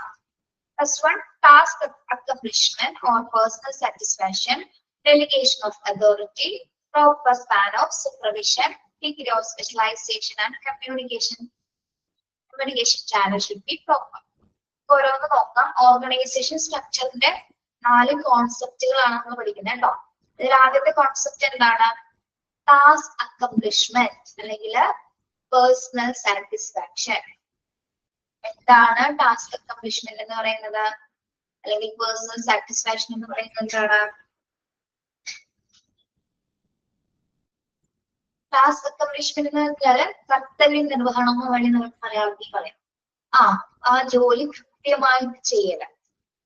അല്ലെങ്കിൽ പേഴ്സണൽ സാറ്റിസ്ഫാക്ഷൻ എന്ന് പറഞ്ഞാൽ എന്താണ്? സംതൃപ്തി അല്ലെ? വ്യക്തിപരമായിട്ടുള്ള സംതൃപ്തി. ഒരു ഓർഗനൈസേഷൻ സ്ട്രക്ചർ നമ്മൾ ചെയ്യുന്നത് എന്തിനു വേണ്ടിയിട്ടാണ്? ഫസ്റ്റ് കോൺസെപ്റ്റ് എന്ന് പറയുന്നത് തന്നിരിക്കുന്ന ജോലികൾ എന്തൊക്കെയാണോ അതെന്ത് ചെയ്തിരിക്കണം? അത് കൃത്യമായിട്ട് നിർവഹിക്കുക. അതോടൊപ്പം തന്നെ നിർവഹിക്കുമ്പോൾ മാത്രമേ നമുക്ക് എന്തുണ്ടാവുള്ളൂ? സാറ്റിസ്ഫൈഡ് ആവുള്ളൂ അല്ലെ? നമ്മള് നമ്മുടെ ജോലി പകുതിക്കിട്ട് നിർത്തി അല്ലെങ്കിൽ ചെയ്യാതിരിക്കുന്ന സമയത്ത് നമുക്ക് എന്തെങ്കിലും സാറ്റിസ്ഫാക്ഷൻ ഉണ്ടാവും? ഇല്ല. യെസ്, ഒരിക്കലും ആ ഒരു ജോലിയിൽ പൂർണ്ണത ഉണ്ടാവില്ല. തന്നിരിക്കുന്ന ജോബ് എന്താണോ അത് വ്യക്തമായിട്ട് നമ്മൾക്ക് തന്നിരിക്കുന്ന ഉത്തരവാദിത്വം അല്ലെങ്കിൽ കർത്തവ്യം എന്താണോ അത് കംപ്ലീറ്റ് ആയിട്ട് ചെയ്യുക എങ്കിൽ മാത്രമേ പേഴ്സണൽ സാറ്റിസ്ഫാക്ഷൻ നമുക്ക് ഉണ്ടായിരിക്കുള്ളൂ. വ്യക്തിപരമായിട്ടുള്ള ഒരു സംതൃപ്തി ഉണ്ടാവും. ഒരു സ്ട്രക്ചറിന്റെ ഫസ്റ്റ് ഓർഗനൈസേഷൻ സ്ട്രക്ചറിന്റെ ഫസ്റ്റ് കോൺസെപ്റ്റ് അതാണ് എന്ത്? Task accomplishment or personal satisfaction. Next one, delegation of authority. Delegation of authority.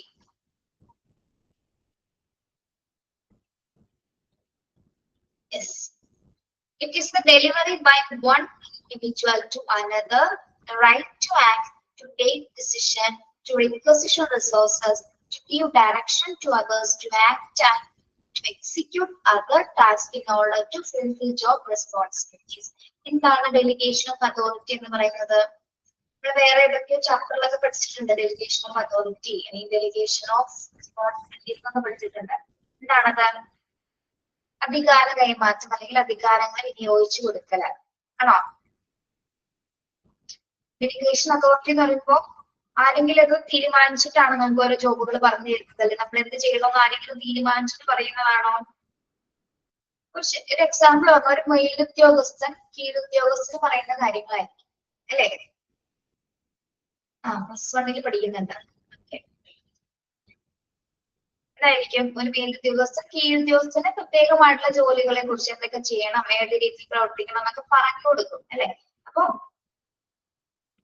എന്ത് ചെയ്യണമെന്ന്, അതായത് അധികാരത്തിന്റെ ഉത്തരവാദിത്വം അദ്ദേഹം അവിടെ കാണിക്കണം. അതായത് നമുക്കിപ്പം ഒരു ഹെഡ് ഉണ്ടായിരിക്കും, ഹെഡ് പറയുന്ന കാര്യങ്ങളായിരിക്കും നമ്മൾ അനുസരിക്കുന്നത് അല്ലെ? നമുക്ക് നിങ്ങൾ ഇന്ന രീതിയിൽ പ്രവർത്തിക്കണം, ഇന്ന റിസോഴ്സസ് ഉപയോഗിക്കണം, ഇന്ന രീതിയിൽ ഇന്ന ഡയറക്ഷൻസിലായിരിക്കണം ചെയ്യണം എന്നൊക്കെ പറയുന്നത് എന്താണ്? അവിടെ ഡിസിഷൻ മേക്കിംഗ് ചെയ്യുന്നത് നമ്മളാണോ, സ്റ്റാഫാണോ അവിടെ ഡിസിഷൻ എടുക്കുന്നത്? അല്ല, ഹയർ അതോറിറ്റീസ് ആണ് അല്ലെ? ഉത്തരവാദിത്തം എടുക്കാനായിട്ടുള്ളൊരു അധികാര ഘടന ഉണ്ടായിരിക്കും. അവരുടെ നിർദ്ദേശങ്ങളും അല്ലെങ്കിൽ അവരുടെ ഇൻസ്ട്രക്ഷൻസ് അനുസരിച്ചിട്ടായിരിക്കും നമ്മൾ പ്രവർത്തിക്കുന്നത്. അതെല്ലാം തന്നെ എന്തിനു വേണ്ടിയിട്ടാണ്? ഓർഗനൈസേഷന്റെ വിജയത്തിന് വേണ്ടിയിട്ടാണ് നമ്മൾ ആ ഒരു രീതിയിലൂടെ പ്രവർത്തിക്കുന്നത് കേട്ടോ. ഓക്കെ, ഇതാണ് ഡെലിഗേഷൻ ഓഫ് അതോറിറ്റി എന്ന് പറയുന്നത് കേട്ടോ. അധികാരവും ഉത്തരവാദിത്വവും ഒക്കെ കൈമാറുന്ന ഒരു പ്രക്രിയയാണ് ശരിക്കും ഡെലിഗേഷൻ ഓഫ് അതോറിറ്റി എന്ന് പറയുന്നത്. ഓക്കെ ആണോ? കുഴപ്പമില്ലല്ലോ. പിന്നെ പ്രായമൊക്കെ ആയില്ലേ, എന്തെങ്കിലുമൊക്കെ അസ്ഥിരകൾ ഉണ്ടാവും, ബുദ്ധിമുട്ടുകളൊക്കെ. Proper span of supervision. Next എന്താണ്? Proper span of supervision. Supervision എന്താണ്? സൂപ്പർവിഷൻ അതാണോ? സൂപ്പർവിഷൻ ആണ് ഉദ്ദേശിക്കുന്നത്? അല്ല, ഓവർസീ. Very good. നിങ്ങൾ ഇതിനു മുമ്പ് ഇതൊക്കെ പഠിച്ചിട്ടുണ്ടോ? പിള്ളേരെ ചോദിക്കുമ്പോ തന്നെ പെട്ടെന്ന് ഇങ്ങനെ ടൈപ്പ് ചെയ്തിരുന്നത് ബുദ്ധിമുട്ടുകളാണ് H20 എന്ന് പറയുന്നുണ്ടല്ലോ എല്ലാവരും. ബിസിനസ് സ്റ്റഡീസിൽ പഠിച്ചിട്ടുണ്ടോ? കൊമേഴ്സുകാരുണ്ടല്ലോ, BCom. Proper span of supervision, അതായത് മേൽനോട്ടത്തിന്റെ ശരിയായ പരിധി. എന്തിനു വേണ്ടിയാണ് നമ്മൾ സൂപ്പർവിഷൻ കൊടുക്കുന്നത്?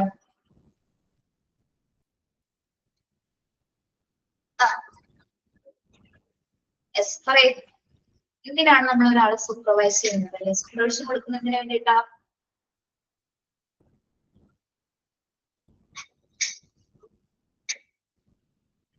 വെറുതെ ചുമ്മാ അല്ലെ? ഒരാവശ്യമില്ലാണ്ടാണോ നമ്മൾ സൂപ്പർവിഷൻ കൊടുക്കുന്നത്? ഡയറക്ഷൻ ആണ് അല്ലെ? സൂപ്പർവൈസ് ചെയ്യാം, മേൽനോട്ടം വഹിക്കുക എന്ന് പറയുന്നത് എന്താ പിള്ളേരെ?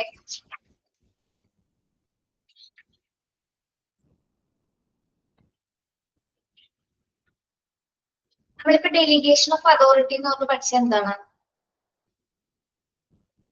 മേലുദ്യോഗസ്ഥർ കീഴുദ്യോഗസ്ഥർക്ക് വേണ്ട കാര്യങ്ങൾ പറഞ്ഞു കൊടുക്കുന്നത് പഠിച്ചു അല്ലെ? യെസ്.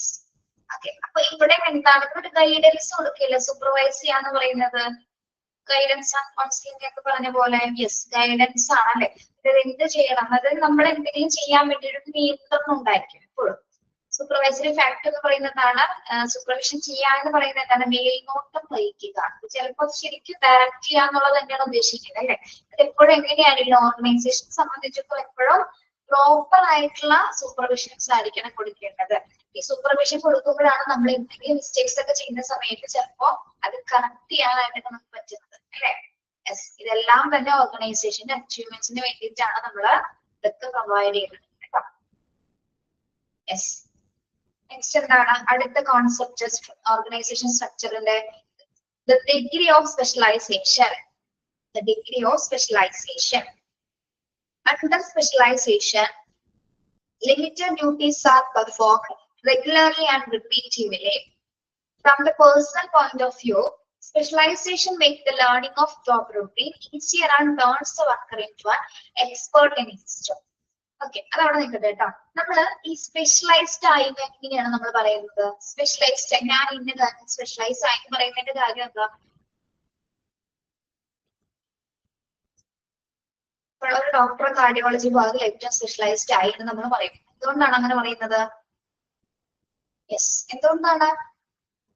അതിൽ അദ്ദേഹം എക്സ്പേർട്ട് ആയത് കൊണ്ട് അല്ലെ? എക്സ്പേർട്ട് ആയത് മാറിയത് എങ്ങനെയാണ്? എക്സ്പേർട്ടായി മാറിയത് എങ്ങനെയാണ്? എക്സ്പീരിയൻസ് കൊണ്ട്, ഹാർഡ് വർക്ക് കൊണ്ട്, അല്ലെങ്കിൽ ആ വർക്ക് റെഗുലർ ആയിട്ട് റിപ്പീറ്റ് ചെയ്താണ് നമ്മൾ ആ ഒരു എക്സ്പേർട്ടായി. നമ്മൾ എന്ത് കാര്യം ചെയ്യുമ്പോഴും നമ്മൾ എക്സ്പേർട്ടായി മാറുന്നത് റിപ്പീറ്റ് ആയിട്ട് ചെയ്യുമ്പോഴല്ലേ? യെസ്. നിങ്ങൾ വർഷങ്ങളോളം കഷ്ടപ്പെട്ട് ഒരു ചായ ഉണ്ടാക്കാൻ പഠിച്ചിട്ടില്ലേ? നിങ്ങള് കല്യാണം കഴിഞ്ഞ സമയത്ത് നിങ്ങൾ ഉണ്ടാക്കിയ ചായ ആണോ നിങ്ങൾ ഇപ്പോഴും ഉണ്ടാക്കുന്നത് കുട്ടികളെ? അല്ല അല്ലേ?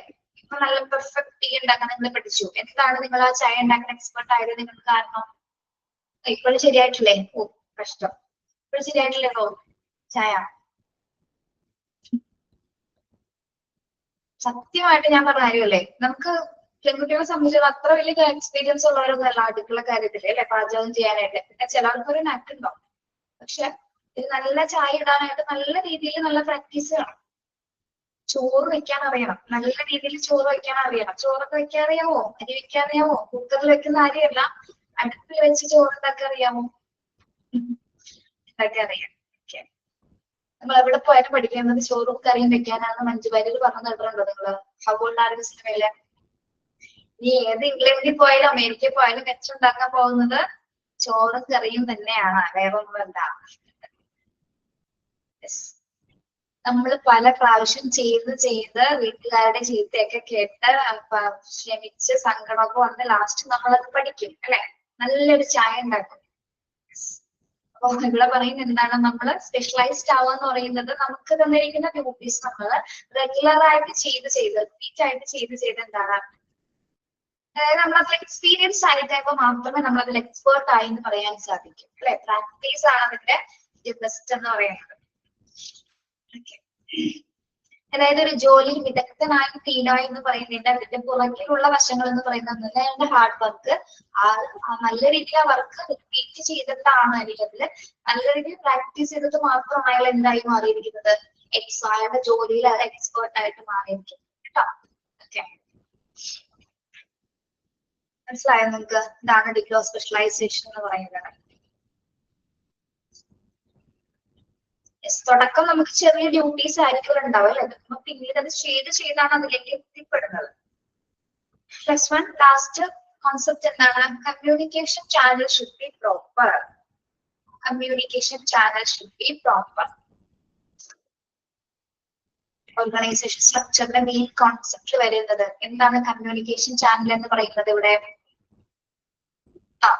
ട്രാൻസ്ഫർ ഓഫ് ഇൻഫോർമേഷൻ ആണോ? കമ്മ്യൂണിക്കേഷൻ ചാനൽ എങ്ങനെയായിരിക്കണം? ഷുഡ് ബി പ്രോപ്പർ എന്ന് പറയുന്നുണ്ട്. ഇവിടെ എന്തായിരിക്കും പക്ഷെ ഉദ്ദേശിക്കുന്നത്? ആർക്ക് തമ്മിലുള്ള കമ്മ്യൂണിക്കേഷൻസ് ആണ്? മാനേജ്മെന്റും എംപ്ലോയീസും തമ്മിലുള്ള ഒരു ടു വേ കമ്മ്യൂണിക്കേഷൻ എപ്പോഴും എങ്ങനെയായിരിക്കണം? പ്രോപ്പർ ചാനലിലായിരിക്കണം. യാതൊരു വിധത്തിലുള്ള ആശയക്കുഴപ്പങ്ങളൊന്നും ഇല്ലാതെ തന്നെ ഒരു പ്രോപ്പർ ആയിട്ടുള്ള രീതിയിലായിരിക്കും അത് പോകുന്നത്. ഓക്കെ, അവിടെ എന്തെങ്കിലും പിശകുകളോ മിസ്റ്റേക്സുകളോ ഇറേഴ്സുകളോ വരുന്ന സമയത്താണ് പ്രശ്നങ്ങൾ ഉണ്ടാവുന്നത്. ഓക്കെ, ക്ലിയർ അല്ലേ? അപ്പൊ നമ്മൾ ഓർഗനൈസേഷൻ സ്ട്രക്ചറിന്റെ കോൺസെപ്റ്റ് ആണ് പഠിച്ചത്. ഫസ്റ്റ് കോൺസെപ്റ്റ് എന്തായിരുന്നു? Task accomplishment of personal satisfaction അല്ലെ. ടാസ്ക് അക്കംപ്ലിഷ്മെന്റ് എന്ന് പറയുന്നത് എന്താണ്? കരിക്കുന്ന ജോലി എന്താണ്, അത് നല്ല കർത്തവ്യത്തോടു കൂടി ചെയ്തു തീർക്കുക. എങ്കിൽ മാത്രമേ നമുക്ക് എന്താവുള്ളൂ, പേഴ്സണലി സാറ്റിസ്ഫൈഡ് ആകാൻ സാധിക്കുള്ളൂ. പിന്നെ ഡെലിഗേഷൻ ഓഫ് അതോറിറ്റി. ഏത് ഓർഗനൈസേഷൻ എടുത്താലും എന്താണ്, ഒരു അതോറിറ്റി ഉണ്ടായിരിക്കും. അത് കൈകാര്യം ചെയ്യുന്ന ലീഡർഷിപ്പ് അല്ലെങ്കിൽ ഡയറക്ഷൻ ചെയ്യാനൊക്കെ ഒരാളുണ്ടായിരിക്കും അല്ലെ. അദ്ദേഹത്തിന്റെ നിർദ്ദേശം അനുസരിച്ചിട്ടായിരിക്കും നമ്മളവിടെ പെർഫോം ചെയ്യുന്നത്.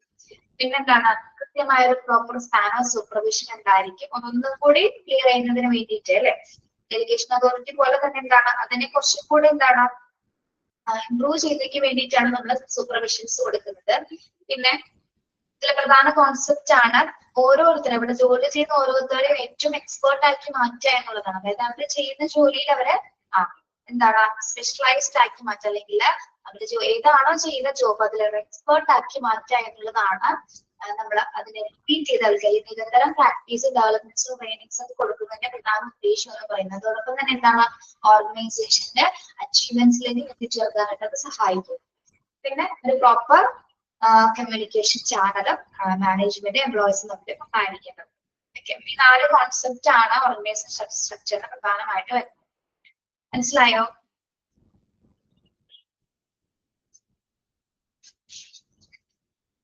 Okay,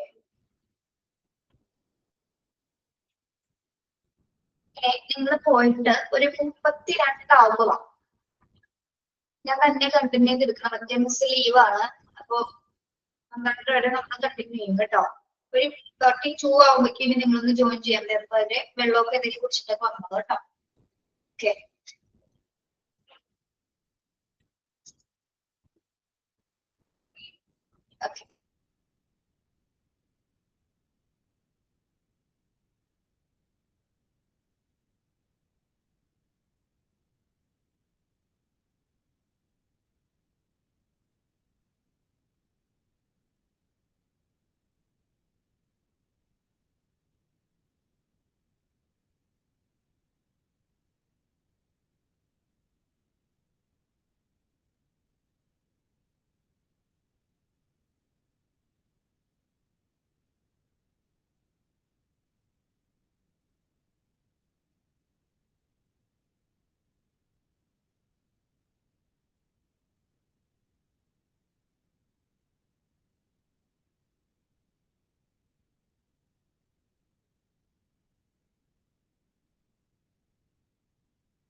Okay.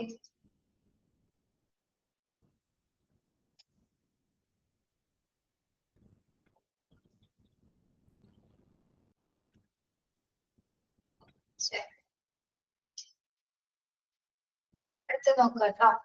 Human resource planning ആണ് നമ്മൾ പഠിക്കുന്നത്. ഹ്യൂമൻ റിസോഴ്സ് പ്ലാനിംഗ് ആണ്.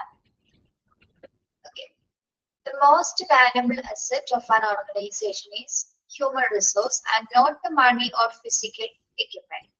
Human resource or manpower planning is the process with which a management determines how an organization should move from its current manpower position to its desired manpower position. Through planning, a management strives to have the right number and the right kinds of people at the right place at the right time to do things which result in both the organization and the individual receiving the maximum long-range benefit. നമ്മളിനി പഠിക്കാൻ പോകുന്നത് എങ്ങനെയാണ് human resource planning നടത്തുന്നത്. മനുഷ്യ വിഭവശേഷിയുമായി ബന്ധപ്പെട്ടിട്ടുള്ള ആ ഒരു ആസൂത്രണ പദ്ധതി എങ്ങനെയാണെന്നാണ്. നമുക്കറിയാം ഒരു ഓർഗനൈസേഷന് ഏറ്റവും വാല്യുബിൾ ആയിട്ടുള്ള ഏറ്റവും മൂല്യവത്തായിട്ടുള്ള അസറ്റ് എന്ന് പറയുന്നത് എന്താണ്? ഹ്യൂമൻ റിസോഴ്സസ് ആണ്. ഓക്കെ, ആ പോയിന്റ് നമുക്കുള്ള The most valuable asset of an organization is human resource. എന്തിനേക്കാൾ ഏതല്ല മണിയോ ഫിസിക്കൽ എക്യുപ്മെന്റ്സോ അല്ല, ഏറ്റവും ഇമ്പോർട്ടന്റ് ആയിട്ടുള്ള ഏതാണ്? ഹ്യൂമൻ റിസോഴ്സസ് തന്നെയാണ്. ഓക്കെ, ഒരു മിനിറ്റ് അതൊന്ന് വായിക്കണേ, ഒരു മിനിറ്റ് കേട്ടോ.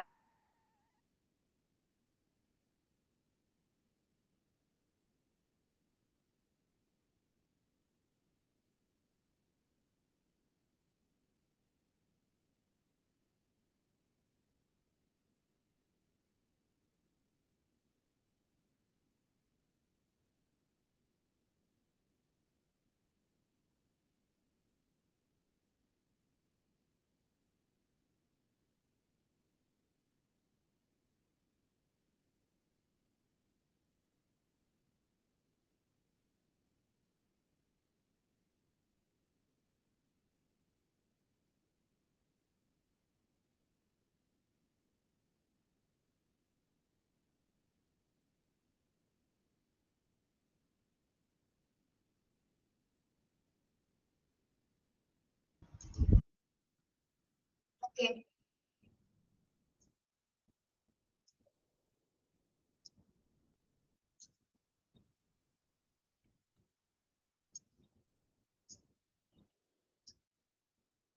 Yes. Human resource or manpower planning is the process with which a management determines how an organization should move from its current manpower position to its desired manpower position. എന്താണ് human resource planning എന്ന് പറയുന്നത്? എന്തിനെ arrange ചെയ്യുക എന്നുള്ള, എന്തിനെ determine ചെയ്യുക എന്നതാണ് ഇവിടെ പ്രധാനം. എക്സാക്ട് പൊസിഷൻസിലേക്ക് നമ്മൾ ഓരോ ഹ്യൂമൻ റിസോഴ്സ് അല്ലെ, അല്ലെങ്കിൽ ഓരോ സ്റ്റാഫുകളെ കൃത്യമായിട്ടുള്ള പൊസിഷൻസിലേക്ക് നമ്മൾ നിയമിക്കുക എന്ന് പറയുന്നതാണ് അല്ലെ. അത് നിയമിക്കണമെങ്കിൽ തന്നെ വ്യക്തമായ രീതിയിൽ ഒരു പ്ലാനിംഗ് ഉണ്ടായിരിക്കും അല്ലെ. അതായത് പ്രത്യേകിച്ച് ഒരു സ്ഥാപനവുമായി ബന്ധപ്പെട്ട്, ഒരു ഓർഗനൈസേഷനുമായി ബന്ധപ്പെട്ട് എന്താണ് ഹ്യൂമൻ റിസോഴ്സ് പ്ലാനിംഗ് നടത്തുന്ന സമയത്ത് പ്രത്യേകിച്ച് നമുക്കറിയാം എന്തിനു വേണ്ടിയിട്ടാണ് ഹ്യൂമൻ റിസോഴ്സ് പ്ലാനിംഗ് നമ്മൾ നടത്തുന്നത്. ആ ഓർഗനൈസേഷന്റെ അച്ചീവ്മെന്റ്സിന് വേണ്ടി കൂടി തന്നെയാണ് നമ്മൾ ആവശ്യമുള്ള പൊസിഷൻസ് ഓരോരുത്തർക്കും വേണ്ടി വിതരണം ചെയ്യുന്നത്. അത് നമ്മൾ അങ്ങനെ വെറുതെയാണോ വിതരണം ചെയ്യുന്നത്, അല്ലെങ്കിൽ ഓരോരുത്തർക്കും പൊസിഷൻ കൊടുക്കുന്നത് വെറുതെയാണോ? വെറുതെ പ്ലാൻ ചെയ്തിട്ടാണോ കൊടുക്കുന്നത്? വെറുതെ പ്ലാൻ ചെയ്തിട്ടാണോ കൊടുക്കുന്നത്? ശരിയായ സ്ഥലത്ത് ശരിയായ ആളുകളെ മാത്രമാണ് നമ്മൾ നിയമിക്കുന്നത് അല്ലെ. വ്യക്തമായ പ്ലാനിങ്ങിലൂടെ വ്യക്തമായ കാൻഡിഡേറ്റ്സിനെ സെലക്ട് ചെയ്ത് അവർക്ക് വേണ്ടിയുള്ള പരിശീലനങ്ങളൊക്കെ കൊടുത്ത് ആപ്റ്റ് ആയിട്ടുള്ളവരെ, അല്ലെങ്കിൽ ഇപ്പൊ പറയുന്നുണ്ട് എന്താണ്, management strive to have the right number and right kind of people at the right place at the right time to do things അല്ലെ. അതെങ്ങനെയാണ്? ശരിയായ സ്ഥലത്ത് ശരിയായ ആളുകളെ, ശരിയായ റോളുകൾ, അവർക്ക് ഏതൊക്കെ റോൾസ് ആണ്, സ്പെസിഫിക് ആയിട്ടുള്ള ഏതൊക്കെ ഡ്യൂട്ടീസ് റോൾസ് ആണ് അവർ ചെയ്യുന്നത്, അത്തരം രീതിയിൽ നിയമിക്കുന്ന, അതായത് നമ്മൾ ആ പ്ലാൻ ചെയ്തതിനനുസരിച്ച് ഓരോ വ്യക്തികളെ നിയമിക്കുന്നത്, എക്സാക്ട് പൊസിഷൻസിലേക്ക് അവരെ നിയമിക്കുന്ന ഒരു പ്രധാന പ്രക്രിയയാണ് നമ്മൾ എന്ത് പറയുന്നത്? ഹ്യൂമൻ റിസോഴ്സ് പ്ലാനിംഗ് എന്ന് പറയുന്നത്. ഓക്കെ, അതായത് ആദ്യം നമ്മൾ എത്രത്തോളം മാൻ പവർ ഉണ്ട്, എത്രത്തോളം പേരെ നിയമിക്കണം എന്ന് തീരുമാനിക്കുന്നു. അതിനനുസരിച്ചിട്ട് അവരുടെ ക്വാളിഫിക്കേഷൻസ് അല്ലെങ്കിൽ റൈറ്റ് പേഴ്സൺസിനെ മാത്രമാണ് എക്സാക്ട് പ്ലേസിൽ നമ്മൾ നിയമിക്കുന്നത്. ഓക്കെ, ഇതിന് വേണ്ടിയിട്ടാണ് ക്വാളിഫൈഡ് ആയിട്ടുള്ള ആൾക്കാരെ മാത്രം നമ്മൾ കറക്റ്റ് പൊസിഷനിൽ നിയമിക്കുന്നത്. ഇതിന് വേണ്ടിയിട്ടാണ് ഓർഗനൈസേഷൻ അച്ചീവ്മെന്റ്സിന് വേണ്ടിയിട്ട് അല്ലെ. ഒരു പൊസിഷൻ ക്വാളിഫിക്കേഷൻ കുറഞ്ഞ ഒരാളെ നമ്മള് ആ ഒരു പൊസിഷനിൽ ഒരിക്കലും കൊണ്ടുവരുത്തില്ല അല്ലെ. യെസ്, ഗോൾസുകൾ അച്ചീവ് ചെയ്യുന്നതിന് വേണ്ടിയിട്ടാണ് നമ്മൾ ആ ഒരു രീതിയിൽ അറേഞ്ച് ചെയ്യുന്നത്. ഓക്കെ, അപ്പൊ മനസ്സിലായി എന്താണ് ഹ്യൂമൻ റിസോഴ്സ് പ്ലാനിങ് എന്ന് പറയുന്നത്. എന്തിനു വേണ്ടിയിട്ടാണ്? ഓർഗനൈസേഷന്റെ ലക്ഷ്യങ്ങൾ കൈവരിക്കുന്നതിനും അതോടൊപ്പം തന്നെ എന്താണ് ജീവനക്കാർക്ക് പ്രയോജനമാകുന്ന രീതിയിലും കൂടിയാണ് അത് പ്ലാൻ ക്രിയേറ്റ് ചെയ്യുന്നത്. ഓക്കെ, മാത്രമല്ല ശരിയായ സ്ഥലത്ത് ശരിയായ ആൾക്കാരെ നമ്മൾ നിയമിക്കുന്ന ഒരു പ്രക്രിയയാണ് നമ്മൾ ഹ്യൂമൻ റിസോഴ്സ് പ്ലാനിങ് എന്ന് പറയുന്നത്. വളരെ ബ്രീഫ് ആയിട്ട് പറഞ്ഞതാണ് കേട്ടോ. ഓക്കെ, മനസ്സിലായോ?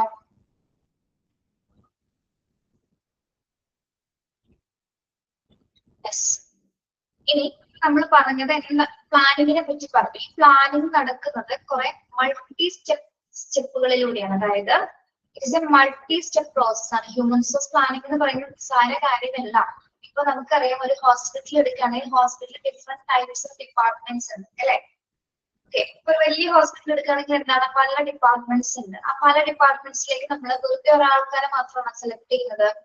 ആ സെലക്ഷൻ തന്നെ പല പ്രോസസ് ഉണ്ട്. സെലക്ഷൻ, ഇന്റർവ്യൂ, പിന്നെ റിക്രൂട്ട്മെന്റ്സ്, അങ്ങനെ പറഞ്ഞ് എന്താണ് എക്സാക്ട് പൊസിഷനിൽ ഒരാളെ കിട്ടുന്നത് വരെ നമ്മൾ എന്താണ് അതുമായി ബന്ധപ്പെട്ട പ്ലാനിങ്ങിനെ നടത്തിക്കൊണ്ടേയിരിക്കും. ഓക്കെ, അപ്പൊ ചെറിയൊരു പ്രോസസ് അല്ല.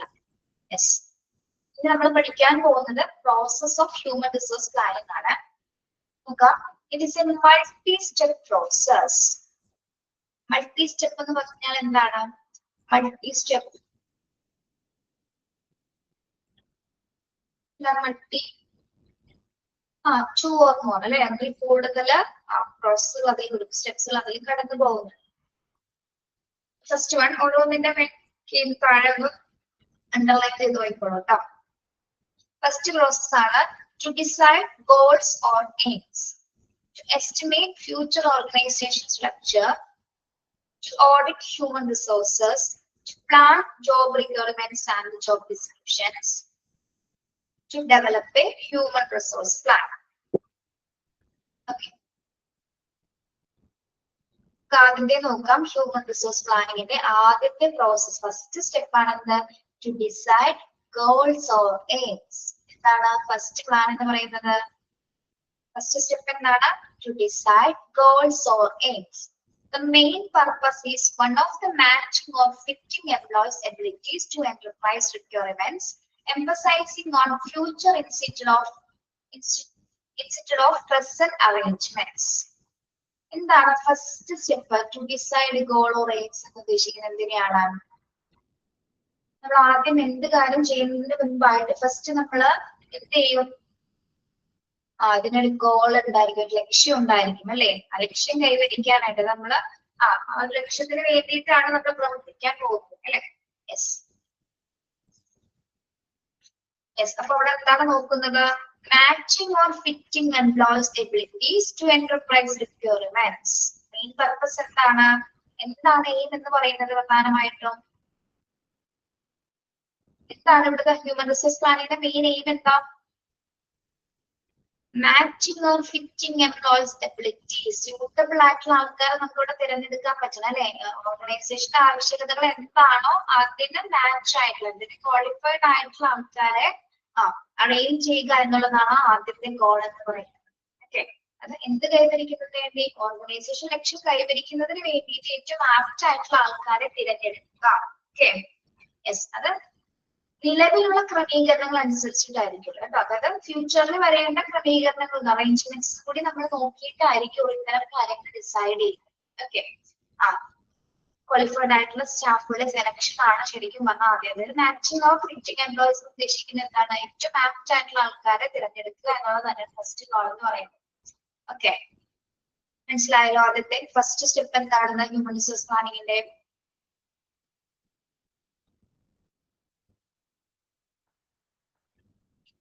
ഇനി നമ്മൾ അവരെ തിരഞ്ഞെടുത്തതിന് ശേഷം അടുത്ത സ്റ്റെപ്പ് എന്തായിരിക്കും? അടുത്ത സ്റ്റെപ്പ് എന്തായിരിക്കും? കേൾക്കുന്നില്ല നിങ്ങള്? To estimate future organization structure and manpower needs. to estimate future organization structure and manpower needs. Management must evaluate the structure of the organization at a given point in time. For this evaluation, the number and type of employees required must be determined. നമ്മളിവിടെ estimate ചെയ്യും. എന്ത് കാര്യങ്ങളാണ് estimate ചെയ്യുന്നത്? എന്താണ് ചെയ്യുന്നത്? Future ആയിട്ടുള്ള estimations ആണ് അല്ലെ? എന്തായാലും ഇവിടെ ഫ്യൂച്ചർ നിർദ്ദേശിക്കുന്നത് നമ്മൾ ഇന്നൊരു ദിവസത്തേക്കോ കുറച്ച് ദിവസങ്ങളിലേക്ക് മാത്രമാണ് നമ്മൾ ഈ ഒരു സ്റ്റാഫുകളെ തിരഞ്ഞെടുക്കുന്നത്. യെസ്, ഓർഗനൈസേഷണൽ ഫ്യൂച്ചർ ഉണ്ട് അല്ലെ? ഭാവിയിലെ ആവശ്യങ്ങൾക്ക് കൂടിയുള്ള സ്റ്റാഫുകൾ, മതിയായ രീതിയിലുള്ള സ്റ്റാഫുകളെ കൂടി നമ്മൾ എന്ത് ചെയ്യുന്നു? അതായത് നിലവിലുള്ള ഓർഗനൈസേഷന്റെ ഘടന നമ്മൾ വിലയിരുത്തിയതിനു ശേഷം എത്രത്തോളം സ്റ്റാഫുകൾ ഭാവിയിൽ കൂടി ആവശ്യമായിട്ട് വരുന്നുണ്ട് അല്ലെ? അതൊക്കെ കൂടി നമ്മൾ നോക്കിയിട്ടാണ് അത് ഡിറ്റർമിൻ ചെയ്യുന്നത്. അതായത് ഓർഗനൈസേഷന്റെ വളർച്ച നമ്മൾ ഭാവി നോക്കിക്കഴിയുമ്പോൾ ഇത്ര രീതിയിൽ ചിലപ്പോൾ എന്താണ് കുറച്ച് വർഷം 2 വർഷത്തിന് ശേഷം ഇതിൽ കൂടുതൽ മുന്നോട്ട് പോകാൻ സാധ്യത ഉണ്ടെന്ന് കഴിഞ്ഞാൽ എന്താണ് അതിനനുസരിച്ചുള്ള ഒരു മാൻ പവർ നമുക്ക് ആവശ്യമാണ് അല്ലെ? അപ്പൊ അതിനാൽ തന്നെ എന്താണ് ജീവനക്കാരുടെ എണ്ണം അവിടെ ഏറ്റവും ഇമ്പോർട്ടന്റ് തന്നെയാണ് അല്ലെ? അവിടെ എണ്ണമാണ് നോക്കുന്നത്. എത്രത്തോളം ജീവനക്കാർ, എത്രത്തോളം സ്റ്റാഫുകൾ ആവശ്യമായിട്ടുള്ളത് ഇത്രയേ ഉള്ളൂ. നിലവിലുള്ള സ്ട്രക്ചറിനെ വിലയിരുത്തിക്കൊണ്ട് ഭാവിയിൽ എത്രത്തോളം എംപ്ലോയീസിന് ആവശ്യമായിട്ട് വരും എന്നുള്ളതാണ് എന്താ അവിടെ എസ്റ്റിമേറ്റ് ചെയ്യുന്നത്. ഓക്കെ, മാത്രമല്ല അവിടെ നമ്മുടെ മാൻ പവർ നീഡ്സ് കൂടി, അതായത് അവരുടെ ആവശ്യകതകൾ കൂടി നമ്മൾ അവിടെ പരിഗണിക്കുന്നത്. അതായത് ഭാവിയിൽ ഓരോ സ്റ്റാഫുകൾക്ക് ആവശ്യമായിട്ട് വരുന്ന കാര്യങ്ങളുണ്ട് അല്ലെ? അവരുടെ ആവശ്യങ്ങൾ എന്തൊക്കെയാണെന്നും കൂടി നമ്മൾ അവിടെ എസ്റ്റിമേറ്റ് ചെയ്തിട്ടുണ്ടായിരിക്കും. ഓക്കെ, അതാണ് രണ്ടാമത്തെ സ്റ്റെപ്പ് എന്ന് പറയുന്നത്. ഓക്കെ, ശരിക്കും പറഞ്ഞത് ഒരു ഫോർകാസ്റ്റിംഗ് ആണ്. മുൻകൂട്ടി കണ്ട് പ്ലാൻ ചെയ്യുന്ന ഒരു പ്രോസസ് ആണ് രണ്ടാമത്തെ എന്ന് പറയുന്നത് കേട്ടോ. ഓക്കെ, മനസ്സിലായോ? ശരിക്കും പറഞ്ഞാൽ ഭാവി നിർണയിച്ചുകൊണ്ട് നമ്മളത് പ്ലാൻ ചെയ്യണം. ഭാവിയിൽ ഇത് വരാന്നുള്ളൊരു ആ ഒരു എന്താ പറയാ ഫോർകാസ്റ്റിംഗ് ശരിക്കും മുൻകൂട്ടി കണ്ടുള്ള ഒരു പ്രക്രിയയാണ് സെക്കൻഡ് പ്രോസസ്. Okay, yes. അപ്പൊ നമ്മൾ ഏകദേശം എണ്ണം തീരുമാനിച്ചു ജീവനക്കാരുടെ. അതിനുശേഷം എന്താണ്? To audit human resources. എന്ത് ചെയ്യണം നമ്മള്? To audit human resource. Once the future human resource needs are estimated, the next step is to decide the present supply of manpower resources. This is done through what is called skill inventory.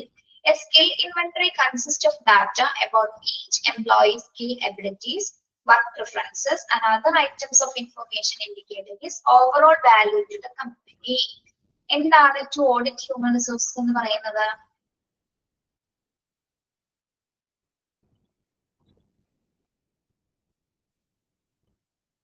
എന്തായിരിക്കാം? Systematic review ആണെന്ന് പറയുന്നുണ്ട്. എന്തിന്റെ systematic review ആണ്?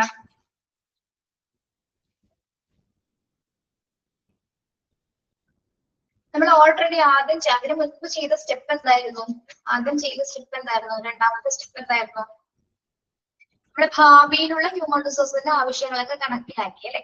അതിന്റെ എണ്ണമൊക്കെ നമ്മൾ തീരുമാനിച്ചു. അതിനുശേഷം നിലവിലുള്ള ജീവനക്കാരുടെ കൂടി എന്താണ് പരിഗണിക്കേണ്ടതുണ്ട്. നിലവിൽ എത്രത്തോളം ഹ്യൂമൻ റിസോഴ്സസ് ഉണ്ട്, അവരുടെ സ്കിൽ ഇൻവെന്ററി ആണ് നമ്മൾ ഇവിടെ ചെക്ക് ചെയ്യാൻ പോകുന്നത്. അപ്പൊ എന്തായിരിക്കും സ്കിൽ ഇൻവെന്ററി എന്ന് പറയുന്നത്?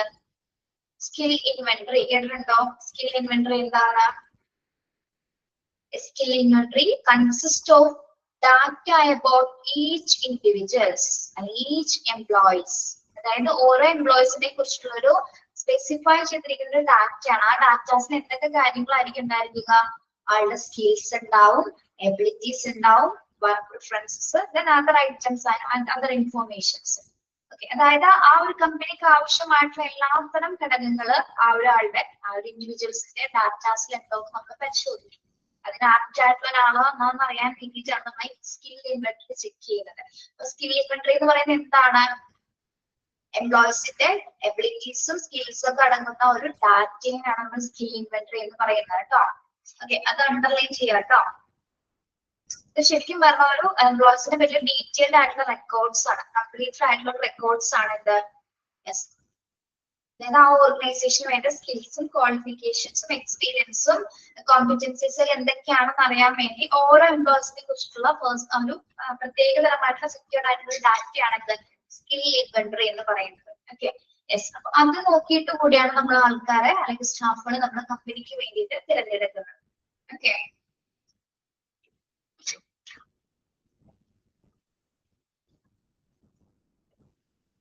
മനസ്സിലായോ? മൂന്നാമത്തെ പോയിന്റ്, മൂന്നാമത്തെ സ്റ്റെപ്പ്.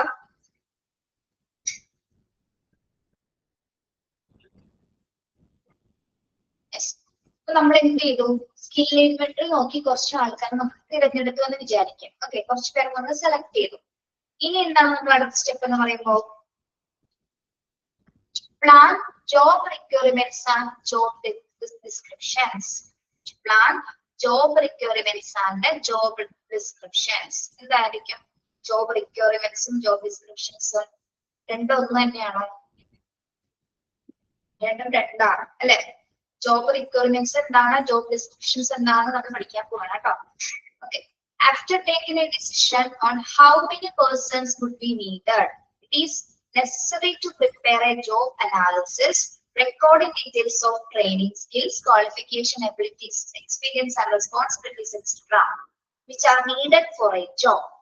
Okay, അപ്പൊ നമ്മള് അത്ര ആൾക്കാർ സ്കിൽ ഇൻവെന്ററീസ് നോക്കിയതിന് ശേഷം എന്താണ്, കുറച്ച് പേര് നമ്മൾ സെലക്ട് ചെയ്തിട്ടുണ്ടായിരിക്കും, ആവശ്യമുള്ള പേഴ്സൺസിനെ നമ്മൾ സെലക്ട് ചെയ്തിട്ടുണ്ടായിരിക്കും. ഇനി അതുമായി ബന്ധപ്പെട്ട ആവശ്യമുള്ള ആൾക്കാർ അല്ലെങ്കിൽ നമ്മൾ എന്ത് ചെയ്യുന്നു, ഒരു ജോബ് അനാലിസിസ് ക്രിയേറ്റ് ചെയ്യുന്നു. എന്താണ് ജോബ് അനാലിസിസ് എന്ന് പറയുന്നത്? ജോബ് അനാലിസിസ് എന്ന് പറയുന്നത് ജോബ് അനാലിസിസ് ആയിരിക്കും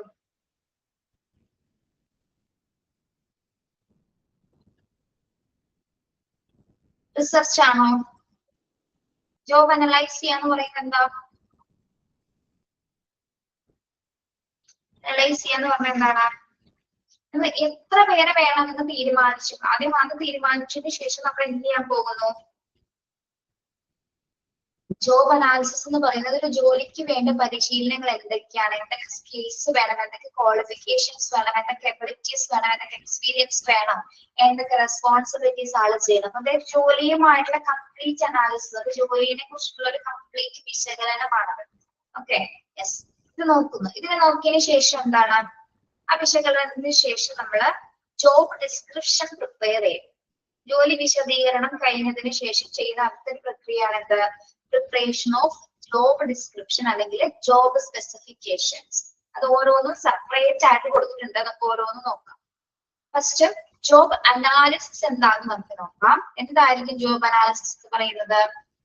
job analysis process determining and recording all the relevant information about a particular job. നമ്മൾ എന്ത് ജോലിയാണോ ആൾക്ക് കൊടുക്കുന്നത് ആ ജോലിയുമായി ബന്ധപ്പെട്ടിട്ടുള്ള കംപ്ലീറ്റ് റെലവെന്റ് ആയിട്ടുള്ള ഇൻഫോർമേഷൻസ് ആണ് ആ ജോലി വിശദീകരണത്തിൽ ജോബ് അനാലിസിസിൽ ഉണ്ടായിരിക്കുക. അതിൽ എന്തൊക്കെ ഇൻക്ലൂഡ് ചെയ്തിട്ടുണ്ടായിരിക്കും? എന്തൊക്കെ ടാസ്ക് ആണ് ചെയ്യുന്നത്, എന്തൊക്കെ നോളജ് ആൻഡ് സ്കിൽസും ആളെ പെർഫോം ചെയ്യണം, ഏത് പർട്ടിക്കുലർ ജോബ് ആണോ അതുമായി ബന്ധപ്പെട്ടിട്ടുള്ള കാര്യങ്ങളൊക്കെ കൊടുത്തിട്ടുണ്ടായിരിക്കും. പിന്നെ എന്തൊക്കെ റെസ്പോൺസിബിലിറ്റീസ് ചെയ്യണം, എന്തൊക്കെ എബിലിറ്റീസ് ആൾക്ക് ഉണ്ടായിരിക്കണം, ആ ജോബ് സക്സസ്ഫുൾ ആയിട്ട് ചെയ്യേണ്ട കാര്യങ്ങൾ എന്തൊക്കെയാണ് എന്നുള്ള ഒരു കംപ്ലീറ്റ് ആയിട്ടുള്ള വിശകലനമാണ് എന്ത്? ജോബ് അനാലിസിസ് എന്ന് പറയുന്നത്.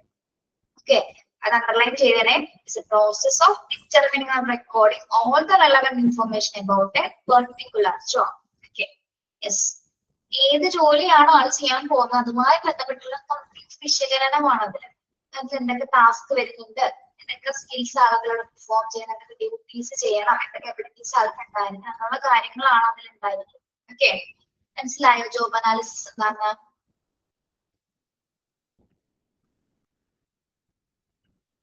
യെസ്, നമ്മളപ്പോ ഈ ജോബ് അനാലിസിസ് കൊടുക്കുന്നതിന് മുൻപായിട്ട് സ്കിൽ ഇൻവെന്ററി ചെക്ക് ചെയ്തിട്ട് ഏറ്റവും ആപ്റ്റ് ആയിട്ടുള്ള ആൾക്കാരെ മാത്രമാണ് നമ്മൾ ആ സെലക്ഷന്റെ ഭാഗമായിട്ട് തിരഞ്ഞെടുക്കുന്നത്.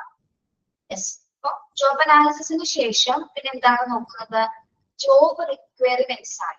ജോബ് റിക്വയർമെന്റ്സ് എന്തായിരിക്കും? ജോബ് റിക്വയർമെന്റ്സ് എന്ന് പറയുന്നത് are qualifications and skill needed for a certain position. Job requirements എന്ന് പറയുന്നത് എന്താണ്? Job requirements are qualifications and skills needed for a certain position. എന്താണ് ഉദ്ദേശിക്കുന്നത്? ഒരു നിശ്ചിത സ്ഥാനത്തേക്ക് അല്ലെ ഏതെങ്കിലും ഒരു പ്രത്യേകമായിട്ടുള്ള പെർട്ടിക്കുലർ പൊസിഷൻസിലേക്ക് ആവശ്യമായിട്ടുള്ള യോഗ്യതകളും കഴിവുകളും ആണ് എന്ത്? ജോബ് റിക്വയർമെന്റ്സിന് വരുന്നത്. മനസ്സിലായോ? ഒരു നിശ്ചിത സ്ഥാനത്തിന് ആവശ്യമായിട്ടുള്ള എന്താണ് തൊഴിൽ ആവശ്യകതകളാണ്. ഒരു സർട്ടൺ പൊസിഷൻ, ഇപ്പൊ മാനേജർ എന്ന പൊസിഷൻ ആണെങ്കിൽ അതിനു വേണ്ടി മാത്രം ആവശ്യമുള്ള കുറച്ച് എന്താണ് യോഗ്യതകൾ ഉണ്ടായിരിക്കും. അതിനെയാണ് നമ്മൾ എന്ത് പറയുന്നത്, ജോബ് റിക്വയർമെന്റ്സ് അല്ലെങ്കിൽ ജോലി ആവശ്യകതകൾ എന്ന് പറയുന്നത്. ഓക്കെ, മറ്റൊരു എന്തായിരുന്നു, ജോബ് അനാലിസിസ് ആണ്. ഒരു ജോലിനെ കുറിച്ചിട്ടുള്ള കംപ്ലീറ്റ് ആയിട്ടുള്ള ഡീറ്റെയിൽ ആയിട്ടുള്ള ഡിസ്ക്രിപ്ഷൻ ആയിരുന്നത്. സോറി, ഡിസ്ക്രിപ്ഷൻ അല്ല, ഒരു വിശകലനമാണ് അല്ലെ. അതാണ് ജോബ് അനാലിസിസ്. ഇതെന്താണ്, ജോബ് റിക്വയർമെന്റ്സ് എന്ന് പറയുന്നത് നമ്മൾ ഒരൊറ്റ എക്സാക്ട് പൊസിഷൻസിലേക്ക് മാത്രം, ഒരു സർട്ടൺ പൊസിഷൻസിലേക്ക് മാത്രമുള്ള ആവശ്യമായിട്ടുള്ള യോഗ്യതകളും ആണ് ക്വാളിഫിക്കേഷൻസും ആണ് ജോബ് റിക്വയർമെന്റ്സിൽ വരുന്നത്. മനസ്സിലാവുന്നുണ്ടോ? ഓക്കെ, ഇനി ജോബ് ഡിസ്ക്രിപ്ഷൻ എന്താണ്, അതിനെ നമ്മൾ JD എന്നാണ് ഷോർട്ട് ഫോമിൽ പറയുന്നത് കേട്ടോ. ജോബ് ഡിസ്ക്രിപ്ഷനെ ഷോർട്ട് ഫോമിൽ പറയുന്നതാണ് JD. It's A written account that narrates the general task or other related duties and responsibilities of a position. ഇപ്പൊ JD എന്ന് പറയുന്നത് എന്താണ്, JD എന്ന് പറയുന്നത് is a written account that narrates general tasks or other related duties and responsibilities of a position. എന്തായിരിക്കും job description എന്ന് പറയുന്നത്? ഒരു പ്രധാനമായിട്ടും രേഖാമൂലമുള്ള ഒരു അക്കൗണ്ട് ആണ്, അല്ലെങ്കിൽ എന്താ JD എന്ന് പറയുന്നത് ഒരു റിട്ടേൺ ആയിട്ടുള്ള അക്കൗണ്ട് ആണ്. അതിൽ എന്തൊക്കെ കാര്യങ്ങളായിരിക്കും കൊടുത്തിട്ടുണ്ടായിരിക്കുക? ജോബ് ഡിസ്ക്രൈബ് ചെയ്യാന്ന് പറയുന്നത് എന്താണ് നമ്മൾ അതിൽ വരുന്നത്, ഡിസ്ക്രിപ്ഷൻ എന്ന് പറയുമ്പോൾ എന്തൊക്കെ വരും, അതിൽ എന്തൊക്കെ ടാസ്കുകളാണ് ആൾ ചെയ്യേണ്ടത്, ജനറൽ ആയിട്ടുള്ള ടാസ്ക് എന്തൊക്കെയാണ്, എന്തൊക്കെ അതർ റിലേറ്റഡ് ഡ്യൂട്ടീസ് വരുന്നുണ്ട്, എന്തൊക്കെ റെസ്പോൺസിബിലിറ്റീസ്, അതായത് ആ പൊസിഷൻ അനുസരിച്ച് എന്തൊക്കെ റെസ്പോൺസിബിലിറ്റീസ് വരുന്നുണ്ട് എന്നുള്ള കാര്യങ്ങളാണ് എന്തിൽ ഉണ്ടായിരിക്കുക, JDയിൽ ഉണ്ടായിരിക്കുക. Okay, yes. ഇത് 3 ഇമ്പോർട്ടന്റ് ആയിട്ട് പഠിക്കാനുള്ള ഒരു ഭാഗമാണ് കേട്ടോ. Job analysis, job requirements, job description. അങ്ങോട്ടും ഇങ്ങോട്ടും ഒന്ന് മാർക്ക് വരുക. Yes, job analysis complete analysis ആണ് അല്ലെ അതിനെ കുറിച്ചിട്ടുള്ളത്. ജോബ് റിക്വയർമെന്റ്സ് എന്ന് പറഞ്ഞാൽ സർട്ടൺ പൊസിഷൻസിലേക്ക് മാത്രമുള്ള ക്വാളിഫിക്കേഷൻസ് ആണ്. ജോബ് ഡിസ്ക്രിപ്ഷൻ എന്ന് പറഞ്ഞാൽ എന്താണ്, റിട്ടേൺ അക്കൗണ്ട് ആണ്. ജനറൽ ടാസ്കിനെ കുറിച്ചും ഡ്യൂട്ടീസിനെ കുറിച്ചും റെസ്പോൺസിബിലിറ്റീസിനെ കുറിച്ചിട്ടുള്ള ഒരു ഡീറ്റെയിൽ ഡിസ്ക്രിപ്ഷൻ ആണ് എന്ത്, ജോബ് ഡിസ്ക്രിപ്ഷൻ എന്ന് പറയുന്നത്. ഓക്കെ, 3 മനസ്സിലായോ? വായിച്ചു നോക്കി.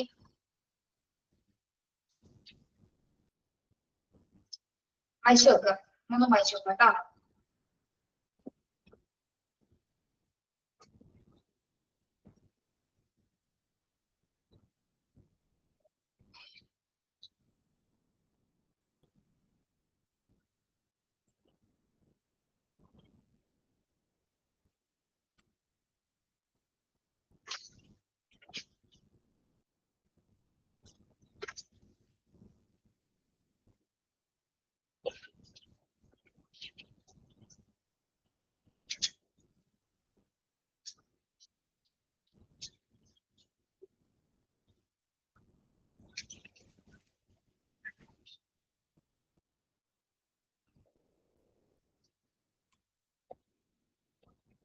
ഇത് തീരുമാനിക്കുകയും ജോബ് അനാലിസിസിന് തൊട്ട് മുൻപായിട്ട് ചെയ്ത പ്രോസസ് എന്തായിരുന്നു, സ്കിൽ ഇൻവെന്ററി ചെക്ക് ചെയ്തിട്ടാണ് അല്ലെ. സ്കിൽ ഇൻവെന്ററി ചെക്ക് ചെയ്തതിനു ശേഷം നമ്മൾ ആപ്റ്റ് ആയിട്ടുള്ള ആൾക്കാരെ എടുത്തതിന് ശേഷമാണ് അതുമായി ബന്ധപ്പെട്ടിട്ടുള്ള ഈ ഒരു പ്രോസസ്സുകൾ നടത്തുന്നത്.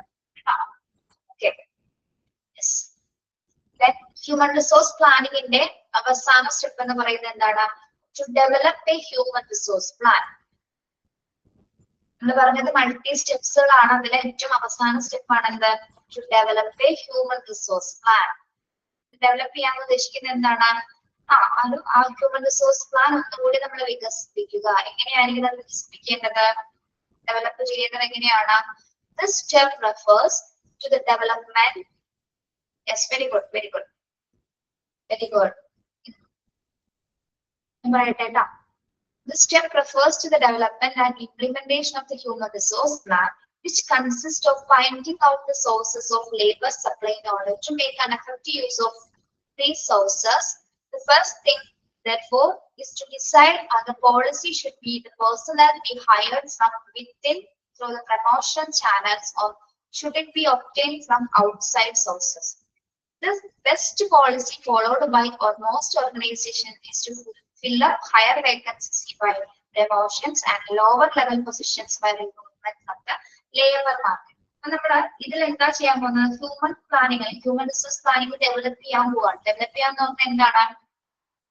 അതൊന്നും കൂടി വികസിപ്പിക്കുക, അല്ലെങ്കിൽ പോളിസീസിൽ എന്താണ് ഡെവലപ്പ് ചെയ്യാന്ന് വെച്ചാൽ ആവശ്യത്തിലധികം സ്റ്റാഫുകൾ നമ്മൾ കൊണ്ടുവരാ എന്നുള്ളത് തന്നെയാണ് അല്ലെ? യെസ്. വികസനം ഉദ്ദേശിക്കുന്നത് അതായത് ഹ്യൂമൻ റിസോഴ്സ് പ്ലാൻ വികസിപ്പിക്കുക എന്ന് പറയുന്നതിന്റെ കാര്യം വളർത്തിയെടുക്കുക. അതായത് എന്താണ്? നമ്മൾക്ക് എന്ത് ചെയ്യാൻ പറ്റണം? വേക്കൻസീസ് എന്ന് പറയുന്ന സംഭവം കേട്ടിട്ടുണ്ടോ നിങ്ങൾ? വേക്കൻസീസ് എന്താണ്? വേക്കൻസി എന്ന് പറഞ്ഞാൽ എന്താണ്? ഒഴിവുകളാണ് അല്ലെ? യെസ്. അപ്പൊ ഒരു ഓർഗനൈസേഷനെ സംബന്ധിച്ചിടത്തോളം അതിന്റെ പ്ലാൻ ഡെവലപ്പ് ചെയ്യുന്നതിന്റെ ഭാഗമായിട്ട് വരുന്ന ഒരു പ്രധാന ഫാക്ടറാണ് വേക്കൻസി എന്ന് പറയുന്നത്. അപ്പൊ ഇവിടെ ഓർഗനൈസേഷൻ സംബന്ധിച്ചിടത്തോളം ഒരു ഗ്യാപ്പ് വരുന്നത് എപ്പോഴാണ്? ഒഴിവുകൾ വരുന്ന സമയത്താണ്. അപ്പൊ നമ്മൾ ഹയർ ആയിട്ടുള്ള വേക്കൻസീസ് ഒക്കെ അതായത് ഹയർ പൊസിഷൻസിലേക്കുള്ള വേക്കൻസി ഒക്കെ ഓർഗനൈസേഷനകത്തുള്ള മെമ്പേഴ്സിൽ നിന്ന് പ്രൊമോഷൻസ് കൊടുക്കും അല്ലെ? പ്രൊമോഷൻ കൊടുക്കുന്ന എന്തിനാണ്? ഹയർ പൊസിഷൻസിലേക്ക് ആളുടെ സ്കിൽസും എഫിഷ്യൻസി ഒക്കെ നോക്കിയിട്ട് എന്താണ് പ്രൊമോട്ട് ചെയ്യുന്നത് അല്ലെ? അത് ഓർഗനൈസേഷനകത്തു നിന്ന് തന്നെ നമ്മൾ സെലക്ട് ചെയ്യും. Okay, yes. അപ്പൊ ഹയർ വേക്കൻസീസ് ഒക്കെ പ്രൊമോഷനിലൂടെ കൊടുക്കുകയും ചെയ്യും. ലോവർ ലെവൽ പൊസിഷൻസോ, അതായത് താഴ്ന്ന ലെവലുള്ള വേക്കൻസീസ് ഒക്കെ നമ്മൾ എന്ത് ചെയ്യും? താഴ്ന്ന ലെവലുള്ളത് ലേബർ മാർക്കറ്റിൽ നിന്ന്, ലേബർ മാർക്കറ്റ് എന്ന് വെച്ചാൽ ഔട്ട്സോഴ്സിൽ നിന്ന് നമ്മൾ തിരഞ്ഞെടുക്കും അല്ലെ? റിക്രൂട്ട്മെന്റ് വഴി പുറത്തു നിന്ന് ആൾക്കാരെ നമ്മൾ തിരഞ്ഞെടുക്കും. ഹയർ പൊസിഷൻസ് ആയിരിക്കും എന്ത് ചെയ്യുന്നത്? ഹയർ പൊസിഷനിലെ വേക്കൻസീസ് നമ്മൾ പ്രൊമോഷൻ കൊടുക്കും. ലോവർ പൊസിഷൻസിലുള്ള റിക്രൂട്ട്മെന്റ് എന്ത് ചെയ്യും?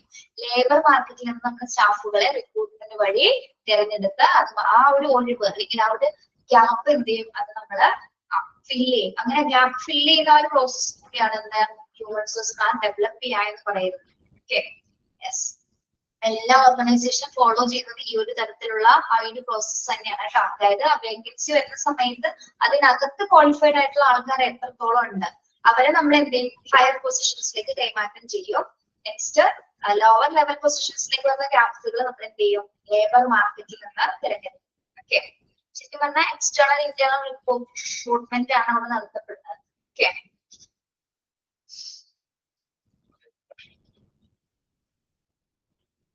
മനസ്സിലായോ?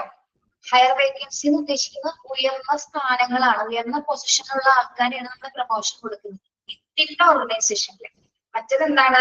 താഴ്ന്ന ലെവലിലുള്ള ഉദ്യോഗസ്ഥർക്ക് അവരെ തിരഞ്ഞെടുക്കുന്നത്, അവരെ റിക്രൂട്ട് ചെയ്യുന്നത് എങ്ങനെയാണ്? ലേബർ മാർക്കറ്റിൽ അല്ലെങ്കിൽ ഔട്ട്സോഴ്സിൽ എന്തായിരിക്കും അവരെ നമ്മൾ തിരഞ്ഞെടുക്കുന്നത്. ഓക്കെ, അങ്ങനെയാണ് നമ്മൾ ഹ്യൂമൻ റിസോഴ്സസ് പ്ലാന് വികസിപ്പിക്കുന്നത്, ഡെവലപ്പ് ചെയ്യുന്നത്. Okay, yes. മനസ്സിലായോ?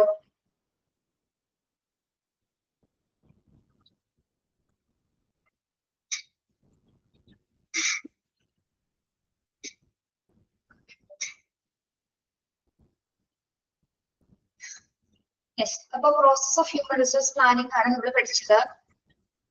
നിങ്ങൾ ഈ ഹെഡ് പോയിന്റുകൾ പഠിക്കണം കേട്ടോ. ഉള്ളിലുള്ള കാര്യങ്ങളൊന്നും പഠിക്കണം, ഒന്നും പഠിക്കണ്ട, ജസ്റ്റ് ഒന്ന് വായിച്ചു നോക്കിയാൽ മതി. പക്ഷെ ഹ്യൂമൻ റിസോഴ്സ് പ്ലാനിങ്ങിന്റെ സ്റ്റെപ്സ് ഏതൊക്കെയാണെന്ന ഹെഡ് പോയിന്റ്സ് ഏതൊക്കെയായിരുന്നു? To decide a goal or aims, estimate future organization structure and manpower needs, to audit human resources, to plan job requirements and job description. Job descriptions മാത്രം job requirements എന്താണ്, job analysis എന്താണ്, job description എന്താണ്, അത് മാത്രം ഒന്ന് explain ചെയ്ത് പഠിക്കും കേട്ടോ. ഓക്കെ, ലാസ്റ്റ് എന്തായിരുന്നു? Human resource to develop human resource plan. നമ്മൾ ഡെവലപ്പ് ചെയ്യുന്നത് എങ്ങനെയാണ്? fill up vacancies by promotion and lower level positions by recruitment from the labor market. ആ ഒരു പോയിന്റ് മാത്രം നോട്ട് ചെയ്താൽ കേട്ടോ. ഓക്കെ,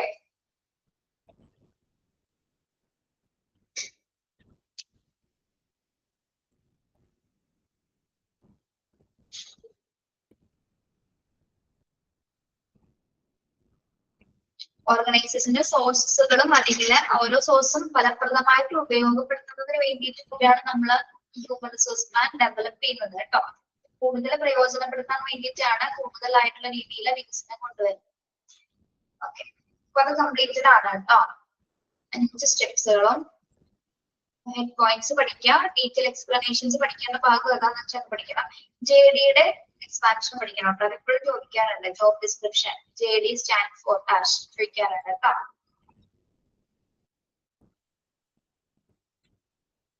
ഓക്കെ, ക്ലിയർ ആണോ?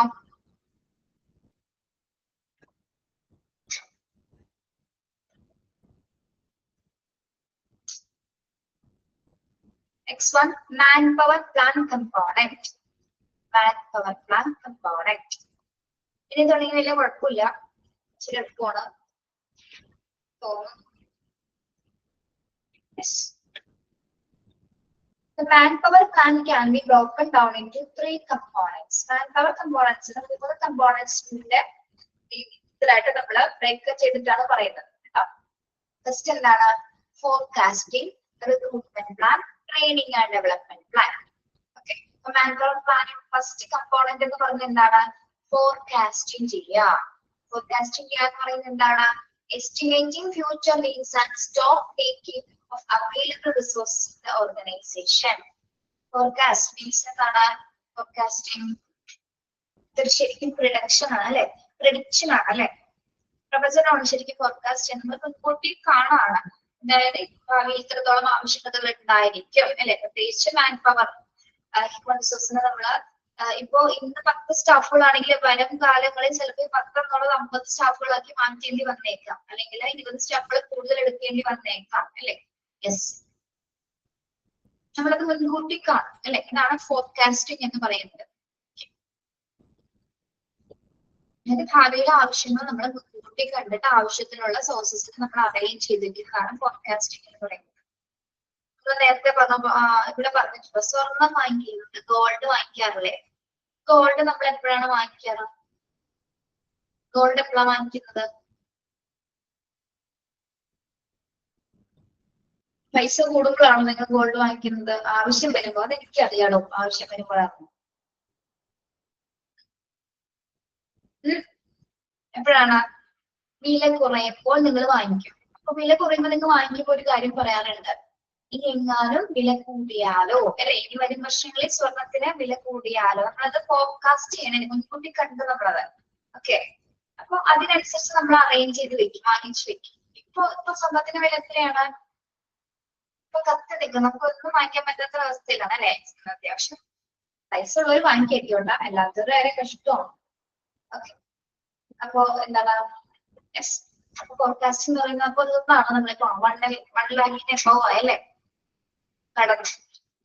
ഇനി സ്വർണത്തെ കുറിച്ച് ചിന്തിക്കേണ്ട കാര്യമില്ല, ഇതൊന്നും മനസ്സിൽ നിന്ന് കളഞ്ഞേക്കുക. ആരെങ്കിലും ആഗ്രഹിക്കുന്നുണ്ടെങ്കിൽ ആഗ്രഹമുണ്ടോ? സ്വർണത്തിനോട് താല്പര്യമുണ്ടോ? ഗോൾഡ് ഇഷ്ടമല്ല? ചെറുതായിട്ടൊരു ഇഷ്ടമുണ്ട് അല്ലെ. നമുക്ക് ചെറിയൊരു മാലയൊക്കെ ഇഷ്ടമായിരിക്കില്ല, അതിലൊരു ചെറിയ റിങ്ങൊക്കെ ഇഷ്ടപ്പെടുന്നവരായിരിക്കും. എന്തായിക്കോട്ടെ. അപ്പൊ നമ്മൾ അത് വാങ്ങിക്കുന്ന എന്തിനു വേണ്ടിയിട്ടാണ്? ഭാവിയിൽ അതിന് വില കൂടുമെന്ന് നമുക്ക് അറിയാവുന്നത് കൊണ്ട് തന്നെ നമ്മളത് മുൻകൂട്ടി കണ്ടു, അതിനാൽ നമ്മൾ നേരത്തെ വാങ്ങിച്ചത്. അതുപോലെ തന്നെയാണ് ഇവിടെ എന്ത് ചെയ്യുന്നത്? ഭാവിയിൽ ഇത്ര റിസോഴ്സിന് ആവശ്യമായിട്ട് വന്നേക്കാം, അതിനാൽ തന്നെ അതിനനുസരിച്ച് നമ്മൾ എന്ത് ചെയ്യും? അവൈലബിൾ റിസോഴ്സ് ഉദ്ദേശിക്കുന്ന ഹ്യൂമൻ റിസോഴ്സിനെ നമ്മളത് എന്ത് ചെയ്യും? ആവശ്യാനുസരണം സ്റ്റോക്ക് ചെയ്യും. ഓക്കെ, അല്ലെങ്കിൽ ഇത്ര പേരെ നമ്മൾ മാറ്റി വെച്ചിട്ടുണ്ടായിരിക്കും. നമ്മൾ ആദ്യം ഈ സെലക്ഷൻ പ്രോസസ്സിൽ തന്നെ കുറച്ച് പേരെ എന്താ പറയാ മാറ്റി വെച്ചിട്ടുള്ള കുറച്ച് ലിസ്റ്റ് ഉണ്ട്. ആ ലിസ്റ്റോട്ടിൽ കുറെ പേരുണ്ടായിരിക്കും.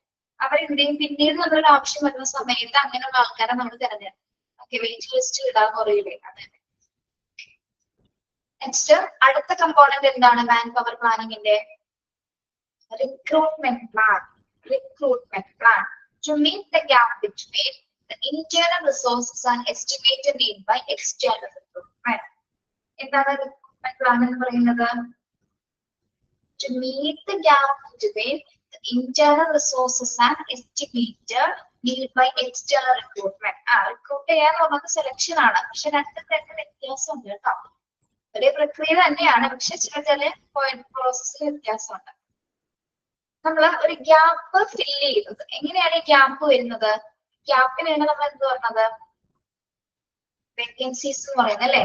യെസ്, അതായത് എന്ത് ഗ്യാപ്പാണ് ഇവിടെ വരുന്നത്? ഒഴിവ് എന്നാണോ മുബി അയച്ചത് മെസ്സേജില്?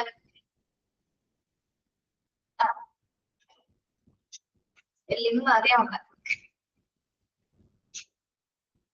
യെസ്, ഇപ്പൊ ഇവിടെ പറയുന്നത് ഇന്റേണൽ റിസോഴ്സസും എക്സ്റ്റേണൽ റിസോഴ്സസും നമ്മൾ തിരഞ്ഞെടുക്കുന്നത്. എന്താണ് ഇന്റേണൽ റിസോഴ്സസ് എന്ന് പറയുന്നത്? ഇന്റേണൽ റിസോഴ്സസ് വിത്തിന്റെ അകത്തുനിന്നുള്ള അല്ലെ, ഹോസ്പിറ്റൽ അല്ലെങ്കിൽ ഓർഗനൈസേഷൻ അകത്തുനിന്നുള്ളവരെ സെലക്ട് ചെയ്യും. അല്ലെങ്കിൽ നമ്മൾ എന്താണ് എക്സ്റ്റേണൽ റിക്രൂട്ട്മെന്റ് എന്ന് പറയുമ്പോൾ എന്താണ് പുറത്തു നിന്നുള്ള. അപ്പൊ റിക്രൂട്ട്മെന്റ് പ്ലാൻ ചെയ്യുമ്പോൾ നമ്മള് ഓർഗനൈസേഷൻ അകത്തുള്ളവർ എത്രത്തോളം ക്വാളിഫൈഡ് ആണല്ലോ അവരെ ആദ്യം തിരഞ്ഞെടുക്കും. അതിനുശേഷമാണ് ആ ഗ്യാപ്പ് ഫില്ല് ചെയ്യാൻ വേണ്ടിയിട്ട് ചിലപ്പോൾ എന്താണ് പുറത്തു നിന്ന് ഔട്ട്സൈഡേഴ്സ് എക്സ്റ്റേണൽ റിക്രൂട്ട്മെന്റ് വഴി നമ്മൾ തിരഞ്ഞെടുക്കുന്നത്. അത് ഏതൊക്കെയാണെന്ന് നമ്മൾ ഒന്നും കൂടി ഡീറ്റെയിൽ ആയിട്ട് പഠിക്കട്ടെ ഓരോ ഭാഗത്തെത്തുമ്പോൾ. എക്സ്റ്റേണൽ എന്ത് വരുന്നത്, ഇന്റേണൽ റിസോഴ്സസ് ഏതൊക്കെയാണെന്നൊക്കെ പഠിക്കാൻ പോകുന്നത് കേട്ടോ. ഓക്കെ, ഫസ്റ്റ് ഓർഗനൈസേഷൻ ഉള്ളവർക്കാണ് ഇമ്പോർട്ടൻസ് കൊടുക്കുന്നത്. അതിനുശേഷമാണ് എക്സ്റ്റേണൽ റിസോഴ്സസ് നമ്മൾ റിക്രൂട്ട് ചെയ്യുന്നത്. നെക്സ്റ്റ് എന്താണ് ട്രെയിനിങ് ആൻഡ് ഡെവലപ്മെന്റ് പ്ലാൻ. നമ്മൾ ഈ തിരഞ്ഞെടുത്ത ആൾക്കാർക്ക് വേണ്ടി എന്ത് തയ്യാറാക്കുന്നു? Training and development plan to utilise fully the human resources of the organization and to develop the potential resources.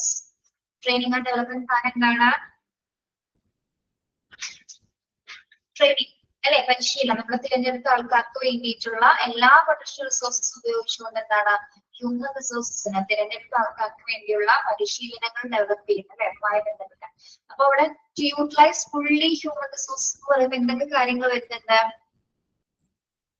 Human റിസോഴ്സിന് എന്തൊക്കെ കാര്യങ്ങളാണ് ഇവിടെ യൂട്ടിലൈസ് ചെയ്യുന്നത് ഈ ട്രെയിനിങ്ങിന്റെ ഭാഗമായിട്ട്?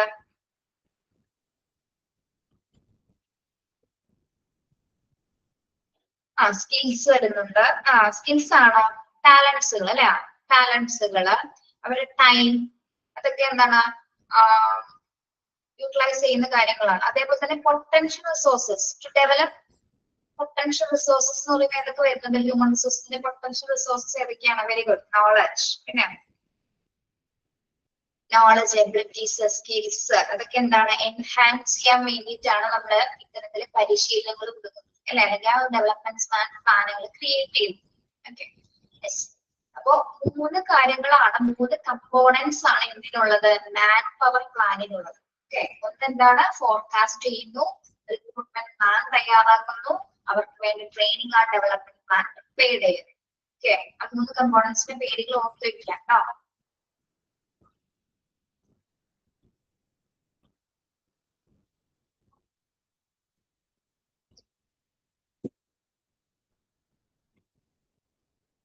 ഓക്കെ, അടുത്തത് റിക്രൂട്ട്മെന്റ്. എന്താണ് recruitment? Recruiting means the discovering of talented applicants for actual or expected organization vacancies. Underline ചെയ്തേ. എന്താണ് റിക്രൂട്ട്മെന്റ് എന്ന് പറയുന്നത്? Discovering of talented applicants for actual or expected organization vacancies. എന്താണ് ഡിസ്കവറിംഗ്? ഡിസ്കവറിംഗ് ചെയ്യാന്ന് കണ്ടെത്തുക അല്ലെ. എങ്ങനെയുള്ളവരെയാണ് നമ്മൾ കണ്ടെത്തേണ്ടത്? ടാലന്റഡ് ആയിട്ടുള്ള ആപ്ലിക്കൻസിനെ അല്ലെ, talented applicants for actual or expected organisation vacancies. എന്തായാലും ഉദ്ദേശിക്കുന്ന ഏറ്റവും കഴിവുള്ള അപേക്ഷകരെ നമ്മൾ കണ്ടെത്തുന്ന ഒരു പ്രോസസ് ആണ് എന്ന് ശരിക്കും റിക്രൂട്ട്മെന്റ് എന്ന് പറയുന്നത് അല്ലെ. അതായത് ഓർഗനൈസേഷൻ വേക്കൻസീസ് ഫിൽ ചെയ്യുന്നതിന് വേണ്ടിയിട്ട് ഏറ്റവും കഴിവുള്ള ബെസ്റ്റ് ആപ്റ്റ് ആയിട്ടുള്ള ആൾക്കാരെ തിരഞ്ഞെടുക്കുന്ന ഒരു പ്രോസസ് ആണ് റിക്രൂട്ട്മെന്റ് എന്ന് പറയുന്നത്. ഓക്കെ, അതേപോലെ തന്നെ പിന്നെയും പറയുന്നുണ്ട് റിക്രൂട്ട്മെന്റിനെ കുറിച്ചിട്ട്. എന്താണ് recruitment? Is the process of attracting potential employees and encouraging them to apply for the jobs in an organization. Recruitment എന്ന് പറയുന്നത് മറ്റൊന്നാണെന്ന് കൂടി സൂചിപ്പിക്കുന്നത്. എന്താണ്? It's a process of attracting potential employees and encouraging them to apply for the jobs in an organization. എന്താണ് attracting എന്ന് പറയുന്നത്? ഒരു സ്ഥാപനത്തിലെ ജോലികൾ ആകർഷിക്കാൻ പ്രാപ്തമായിട്ട് അല്ലെ. യെസ്, ഒരു സ്ഥാപനത്തിലെ ജോലികൾ അപേക്ഷിക്കാൻ ആളുകളെ ആകർഷിക്കുന്നതിന് വേണ്ടിയിട്ടുള്ള ഒരു പ്രോസസ് കൂടിയാണ് റിക്രൂട്ട്മെന്റ് എന്ന് പറയുന്നത്. ഓക്കെ, ചില സ്ഥാപനങ്ങളിൽ ഇഷ്ടപ്പെട്ട ജോലിക്ക് വരുന്ന ആൾക്കാരുണ്ടാവും അല്ലെ, അവർ ചിലപ്പോൾ ആ സ്ഥാനത്തിൽ വർക്ക് ചെയ്യാൻ വേണ്ടിയിട്ട് അവരെ അട്രാക്ട് ചെയ്യുന്ന എന്തെങ്കിലും ഒരു ഘടകം അതിലുണ്ടായിരിക്കും അല്ലെ. Okay, first of all salary ആയിരിക്കാം, വർക്കിംഗ് കണ്ടീഷൻ ആയിരിക്കാം, എന്തോ ആയിക്കോട്ടെ, അവരെ അട്രാക്ട് ചെയ്യുന്ന എന്തെങ്കിലും ഒരു പ്രോസസ് അതിനകത്ത് ഉണ്ടായിരിക്കും. Okay, yes. അങ്ങനെ ആകർഷിക്കപ്പെട്ട് കുറെ എംപ്ലോയീസ് എന്തിനാണ് അതിൽ വരുന്നതുണ്ട്. ഓക്കെ, അതായത് റിക്രൂട്ട്മെന്റ് സെക്ഷനിൽ എത്തുന്ന കുറെ പേർക്ക്, അതായത് സ്ഥാപനത്തിന്റെ ജോലികൾക്ക് വേണ്ടിയിട്ട് അപേക്ഷിക്കാൻ അവരെ ആകർഷിക്കുന്ന തരത്തിൽ എന്തോ ഒരു കാര്യം ഇതിലുണ്ടായിരിക്കും, ആ ഓർഗനൈസേഷനിൽ ഉണ്ടായിരിക്കും. ഓക്കെ, യെസ്, മനസ്സിലായി പറഞ്ഞത്? രണ്ടും റിക്രൂട്ട്മെന്റിനെ കുറിച്ചുള്ള രണ്ട് കാര്യങ്ങളാണ് പറഞ്ഞിരിക്കുന്നത്. ഒന്ന്, എന്താണ് റിക്രൂട്ട്മെന്റ് എന്ന് പറയുന്നത്? ഇവിടെ ടാലന്റഡ് ആയിട്ടുള്ള ഏറ്റവും ഏബിൾ ആയിട്ടുള്ള ആൾക്കാരെ തിരഞ്ഞെടുക്കുന്ന, പ്രത്യേകിച്ച് ആക്ച്വൽ പൊസിഷൻസിലേക്ക് തിരഞ്ഞെടുക്കുന്ന ഒന്നാണ് ഇത്. തിരഞ്ഞെടുപ്പ് പ്രക്രിയ തന്നെയാണ് റിക്രൂട്ട്മെന്റ് എന്ന് പറയുന്നത്, അല്ലെ? യെസ്, ആ പോയിന്റ് ഒന്ന് പഠിക്കണം കേട്ടോ. ഫസ്റ്റ് പോയിന്റ് പഠിക്കുക.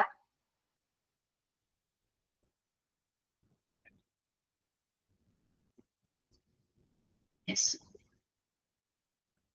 ഇനി നമ്മൾ ഇതെങ്ങനെയാണ് റിക്രൂട്ട് ചെയ്യുന്നത്? ആൾക്കാർ എങ്ങനെ നമ്മൾ തിരഞ്ഞെടുക്കും? ചെറിയൊരു പ്രോസസ് ആണോ അത് റിക്രൂട്ട് ചെയ്യാൻ പറയുന്നത്? ശരിക്കും ഇതിന്റെ ഉദ്ദേശം എന്ന് പറഞ്ഞാൽ ഏറ്റവും ക്വാളിഫൈഡ് ആയിട്ടുള്ള, അല്ലെ, റൈറ്റ് ആയിട്ടുള്ള ആൾക്കാരെ തിരഞ്ഞെടുക്കുക എന്ന് പറയുന്നത് ചെറിയൊരു കാര്യമല്ല, അല്ലെ? യെസ്, റിക്രൂട്ട് ചെയ്യുന്ന ഒരു ടീമിന് തന്നെ എന്താണ് കുറച്ച് ഡിഫിക്കൽട്ട് ആയിട്ടുള്ള സിറ്റുവേഷൻ തന്നെയാണ്.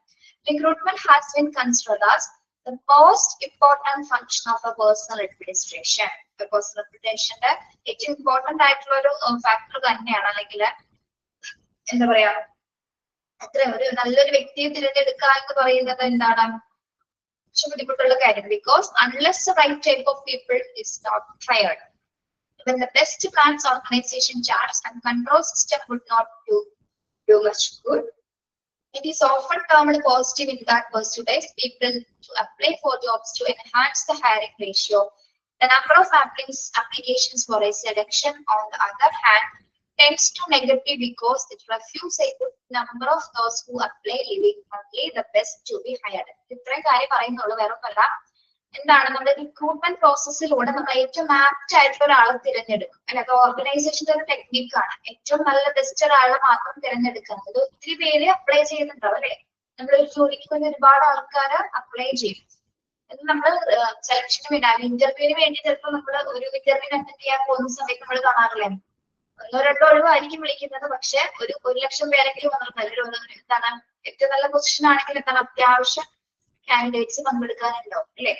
പക്ഷെ ഈ വന്ന എല്ലാവർക്കും ജോലി കിട്ടണമെന്നുണ്ടോ? വന്ന എല്ലാവർക്കും ജോലി കിട്ടോ? ഇല്ല, അല്ലെ? അവര് പല പ്രോസസ്സിലൂടെ തിരഞ്ഞെടുത്തതിന് ശേഷം നമ്പർ ഓഫ് ആപ്ലിക്കൻസ് എത്ര ഉണ്ടെങ്കിൽ പോലും അതിൽ ഏറ്റവും ആപ്റ്റ് ആയിട്ടുള്ള ഒരാളെ മാത്രമാണ് നമ്മൾ തിരഞ്ഞെടുക്കുന്നത്, അല്ലെ?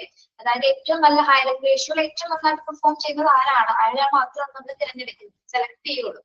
ഓക്കെ, ഇനി യെസ്, ഇനി ബാക്കിയുള്ളവരെന്താണ് നമ്മൾ ചെയ്യുന്നത്? ഏറ്റവും ആപ്റ്റ് ആയിട്ടുള്ള ആൾക്കാരെ തിരഞ്ഞെടുക്കുന്നു. മറ്റുള്ളവർ എന്ത് ചെയ്യും? വെയിറ്റിംഗ് ലിസ്റ്റിലിടും. മറ്റുള്ളവരെ, ബാക്കിയുള്ളവരെയോ, ഒട്ടും ക്വാളിഫൈഡ് ആയിട്ടുള്ളവരെ നമ്മൾ എന്ത് ചെയ്യും? പറഞ്ഞു വിടും. അപ്പൊ റിക്രൂട്ട്മെന്റ് എന്ന പ്രോസസ്സിൽ ഏറ്റവും വെല്ലുവിളി നിറഞ്ഞ ഒരു കാര്യം അതാണ്, ഏറ്റവും ചാലഞ്ചിങ് ആയിട്ടുള്ള ഒരു കാര്യമാണ് എന്താ? നിരവധി യോഗ്യതയുള്ളവരെ പോലും ഇത് നിരസിക്കില്ലേ? ഏറ്റവും ക്വാളിഫിക്കേഷൻസ് ഉള്ള ആൾക്കാരെ പോലും ഇത് നിരസിക്കാറില്ലേ? നമ്മള് എത്ര ജോലികൾ, എത്ര ക്വാളിഫിക്കേഷൻസ് ഉണ്ടെങ്കിലും പക്ഷെ എല്ലാവരെയും എടുക്കാൻ പറ്റില്ല. എന്തെങ്കിലും മൈന്യൂട്ട് ആയിട്ടുള്ള എന്തെങ്കിലും കാരണങ്ങൾ കൊണ്ട് ചിലപ്പോൾ എന്താണ് അത് ചിലപ്പോൾ ഫെയിൽ ആയി പോയിരിക്കും. കാരണം അപ്പൊ റിക്രൂട്ട്മെന്റിനെ സംബന്ധിച്ചിടത്തോളം ഏറ്റവും വലിയൊരു വെല്ലുവിളി എന്ന് പറയുന്നത് എന്താണ്? ഇത് നിരവധി യോഗ്യതയുള്ള അപേക്ഷകരെ നിരസിക്കുകയും അതോടൊപ്പം തന്നെ എന്താണ് ഏറ്റവും അനുയോജ്യമായിട്ടുള്ള കാൻഡിഡേറ്റ്സിനെ മാത്രം തിരഞ്ഞെടുക്കുകയും ചെയ്യുന്ന ഒരു പ്രോസസ്സാണ് ഇത് റിക്രൂട്ട്മെന്റ് എന്ന് പറയുന്നത്. ഓക്കെ, ഒരാളെ സംബന്ധിച്ച് ഒരാൾക്ക് കുറെ ക്വാളിഫിക്കേഷൻ ഉണ്ടാവാം, പക്ഷെ അതിന്റെ തൊട്ട് മുന്നൊരു ആൾക്ക് അതിനേക്കാൾ ഒരു എക്സ്ട്രാ സർട്ടിഫിക്കറ്റ് ഉണ്ടായിരിക്കും. അപ്പൊ മറ്റൊരാളുടെ ജോലി അവിടെ പോയി, അല്ലെ?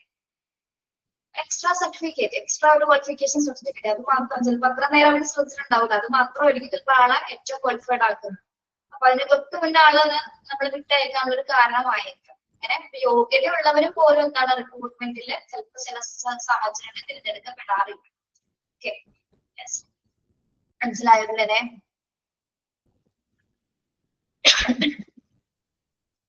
ഏജ് ഒരു പ്രശ്നമാണ്, ചില സമയത്ത് ഏജ് പ്രശ്നമാണ്, അല്ലെ? ചില മേഖലകൾ, ചില ജോലി സ്ഥലങ്ങളിൽ ഏജ്ഡ് ആയിട്ടുള്ളവരെ തിരഞ്ഞെടുക്കില്ല. യെസ്, 30 വയസ്സ് കഴിഞ്ഞ പ്രശ്നമുള്ള അല്ലെങ്കിൽ വേണ്ട 30-35 കഴിഞ്ഞാൽ പിന്നെ അങ്ങോട്ടേക്ക് നമുക്ക് പല സർട്ടിഫിക്കറ്റ് ഒക്കെ ആവശ്യം, ഫിറ്റ്നസ് സർട്ടിഫിക്കറ്റ് ഒക്കെ ആവശ്യമായിരിക്കും. ഓക്കെ,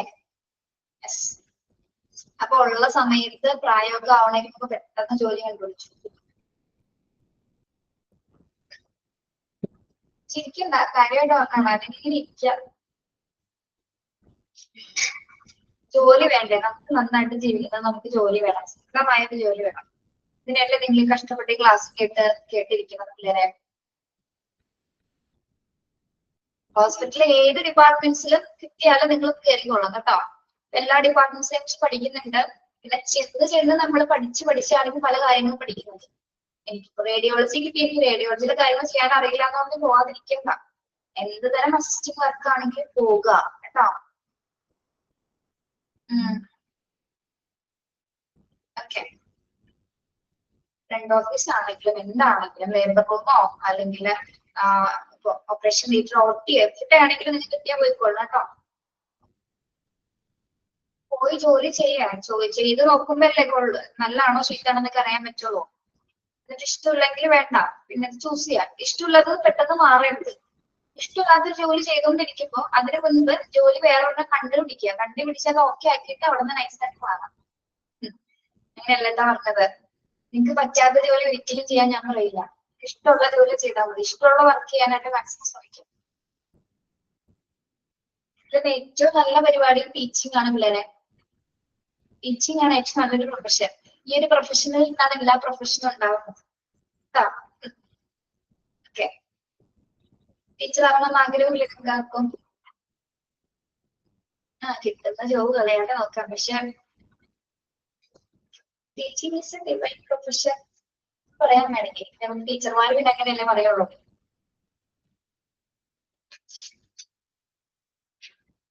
ആശ്വി ടീച്ചറായിരുന്നു അല്ലേ? എവിടെയായിരുന്നു? സ്കൂളിലായിരുന്നു? കൊറോണ വന്നപ്പോ സ്റ്റോപ്പ്. ആശ്വി ഒരു പ്രാവശ്യം പറഞ്ഞിട്ടുണ്ട് ടീച്ചറായിരുന്നു.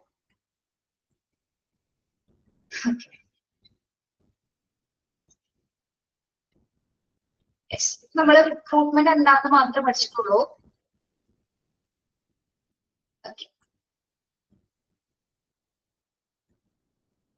Government higher secondary school south Vazhakkulam. Vazhakkulam എന്ന് പറഞ്ഞാൽ നമ്മുടെ എറണാകുളം ആണോ? എറണാകുളം കാക്കനാട് വാഴക്കുളം ആണോ? അല്ല. Next factors affecting recruitment. Sheeja UKG പഠിപ്പിക്കുന്നുണ്ട് അല്ലെ?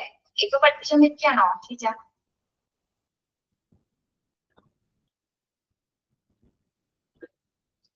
എനിക്ക് കമന്റ്സ് കാണുന്ന പോലെ നിങ്ങൾക്ക് എല്ലാവർക്കും ഒരു അയക്കുന്ന മെസ്സേജ് കാണാൻ പറ്റുന്നില്ലേ നിങ്ങൾക്ക് എല്ലാവർക്കും?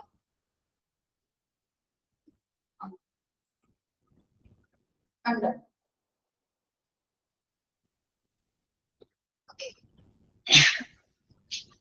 നെക്സ്റ്റ് വൺ എടുക്കുന്നില്ല കേട്ടോ, പറയുന്നുള്ളൂ. ഫാക്ടേഴ്സ് അഫക്റ്റിംഗ് റിക്രൂട്ട്മെന്റ് ആണ്. നമ്മളിപ്പോ റിക്രൂട്ട്മെന്റിലേക്കാണ് കിടക്കുന്നത്. ഇനി അതിനെ അഫക്ട് ചെയ്യുന്ന ഫാക്ടേഴ്സ് ഏതൊക്കെയാണ്, എന്താണ് റിക്രൂട്ട്മെന്റിന്റെ സ്റ്റെപ്പുകൾ, അതിന്റെ പ്രോസസ് എന്തൊക്കെയാണെന്നൊക്കെയാണ് പഠിക്കുന്നത്.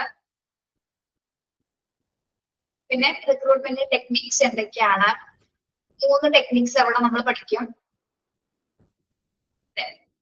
അത് കഴിഞ്ഞാൽ പിന്നെ തുടങ്ങി എളുപ്പമാണ്, വലിയ കുഴപ്പമില്ല. സെലക്ഷൻ തുടങ്ങിയ നല്ല രസമാണ്. പിന്നെ ഇതേപോലെ സൈക്കോളജിക്കൽ ടെസ്റ്റിംഗ് ഒക്കെ വരുന്നുണ്ട്. അതൊക്കെ നല്ല രസമായിട്ട് പഠിക്കും. അതുവരെ ഇച്ചിരി ട്രൈ ആണ്. അതിന് അടുത്ത ക്ലാസ്സിൽ എടുക്കുള്ളൂ കേട്ടോ.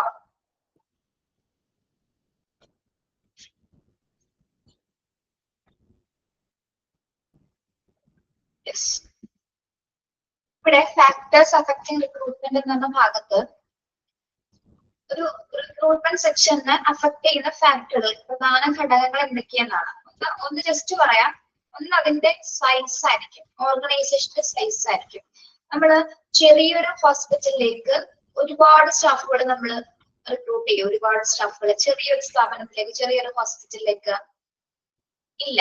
പക്ഷെ വലിയൊരു ഹോസ്പിറ്റൽ, മാസ്റ്റർ മെഡിസിറ്റി പോലത്തെ ഹോസ്പിറ്റലൊക്കെ ആണെങ്കിൽ എന്താണ്, അല്ലെങ്കിൽ അമൃത, അവിടെയൊക്കെ എന്താണ്, ഡിപ്പാർട്ട്മെന്റ്സുകൾ കൂടുതലാണ് അല്ലെ, ഹോസ്പിറ്റലിന്റെ വലിപ്പം കൂടുതലാണ് അല്ലെ. അപ്പൊ ആവശ്യത്തിന് കൂടുതൽ സ്റ്റാഫുകൾ ആവശ്യമാണ്, ആവശ്യമാണ്. അപ്പൊ നമ്മളെ തിരഞ്ഞെടുപ്പ് പ്രക്രിയയുടെ ഭാഗമായിട്ട് ഏറ്റവും പ്രധാനമായിട്ട് നോക്കുന്നത് ഓർഗനൈസേഷന്റെ വലിപ്പമാണ്, അല്ലെങ്കിൽ സൈസ് ആണ് അവിടെ നോക്കുന്നത്. ഓക്കെ, ഇതാണ് the size of the organisation എന്ന് പറയുന്നത്. യെസ്. പിന്നെ വരുന്നത് പഠിപ്പിക്കാനുള്ള വൈകിട്ടാണ് നമുക്ക് പഠിപ്പിക്കാനുള്ള condition of the employment in the community where the organisation. ഇത് ബോറടിക്കുന്നതിന് നിർത്താം കേട്ടോ, ബോറടിക്കുന്നതിന് നിർത്താം. കുറെ നേരം തുടങ്ങിയില്ലേ, 2 മണിക്കൂറല്ലേ. Condition of the employment in the community where the organization is located.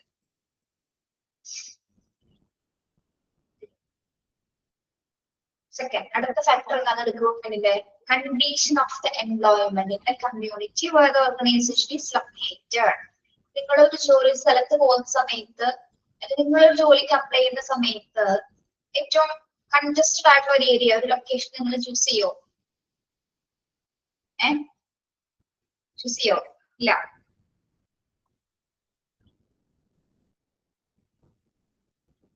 അതാണോ അവിടെ ചോദിക്കുന്നത്? ഒന്ന് വായിച്ചു നോക്കി. കണ്ടീഷൻ ഓഫ് ദ എംപ്ലോയ്മെന്റ് എന്ന് പറഞ്ഞ തൊഴിൽ വ്യവസ്ഥകളാണ്. നമ്മൾ ജോലി ചെയ്യാൻ പോകുന്ന സ്ഥലത്തെ തൊഴിൽ വ്യവസ്ഥകൾ അല്ലെങ്കിൽ കണ്ടീഷൻസ് എന്തൊക്കെയാണ്, എവിടെയാണ് ലൊക്കേറ്റ് ചെയ്തിരിക്കുന്നത്, അതിന്റെ പ്രാദേശിക സാഹചര്യങ്ങൾ എവിടെയാണ്,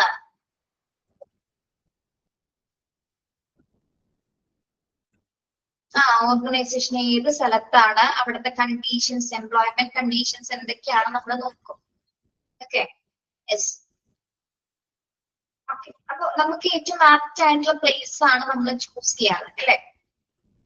ഇവിടെ ജോലി ചെയ്യുന്ന എന്നതിൽ മാത്രമല്ല, ജോലി ചെയ്യുന്ന ഒരു ലൊക്കേഷൻ കൂടി പറഞ്ഞ ബാക്കി കണ്ടീഷൻ എന്ന് പറയുന്നത് തന്നെ അല്ല, ലൊക്കേഷൻ അവിടെ പ്രധാനമാണ് അല്ലെ.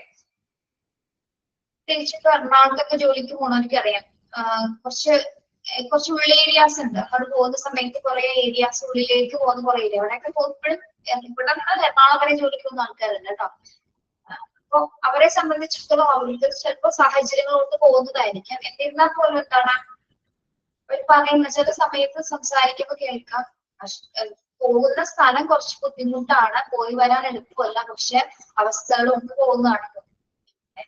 അവരൊക്കെ പറയുന്നത് ലൊക്കേഷനിൽ പല പ്രശ്നങ്ങളുണ്ടാവും അല്ലെ. അതുപോലെ തന്നെ എംപ്ലോയ്മെന്റിന്റെ കണ്ടീഷൻസിൽ വ്യത്യാസം ഉണ്ടാവും. എന്നിരുന്നാൽ പോലും ജോലി ആവശ്യമായിട്ട് വരുമ്പോൾ പലരും അതെന്താണ് അത് ആശ്രയിച്ചിട്ട് തന്നെ അത് കിട്ടണം എന്നുള്ള ആഗ്രഹം കൊണ്ട് തന്നെ വേറെ നിവൃത്തിയില്ലാത്ത സാഹചര്യം എന്തായാലും നമ്മൾ ആ ജോലിക്ക് പോകും ഇല്ലേ, എന്തായാലും ജോലിക്ക് പോയി മതിയാവും. അപ്പൊ അങ്ങനെ ചിലർ ആകർഷിക്കുന്നുണ്ട്, ചിലർ അഫക്ട് ചെയ്യാറുണ്ട്. അതിന്റെ അവർക്ക് കണ്ടീഷൻസും അതിന്റെ എംപ്ലോയ്മെന്റ് കണ്ടീഷൻസും അലോക്കേഷൻസ് ഒക്കെ റിക്രൂട്ട്മെന്റിനെ അഫക്ട് ചെയ്യുന്ന ഒരു ഫാക്ടേഴ്സ് ആണ്. അപ്പൊ ചിലവർ എന്താണ് ചില സെലക്ഷൻ ചില തിരഞ്ഞെടുപ്പ് അല്ലെങ്കിൽ ഇന്റർവ്യൂസ് ഒക്കെ വരുന്ന സമയത്ത് ചിലവർ ഇതിനെ ചൂസ് ചെയ്യും, ലൊക്കേഷൻ ബേസ് ചൂസ് ചെയ്യാത്തവരും പോയി വരാനുള്ള ബുദ്ധിമുട്ടുകൊണ്ട് ചൂസ് ചെയ്യാത്ത ആൾക്കാരും ഉണ്ട്. ഓക്കെ,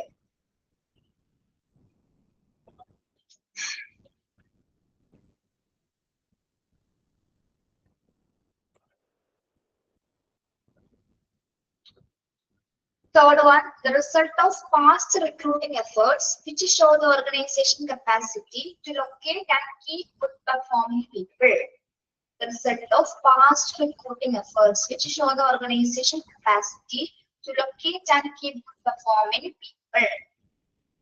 ഇതാണ് ഒന്നാമത്തെ പോയിന്റ് പറയുന്നത്.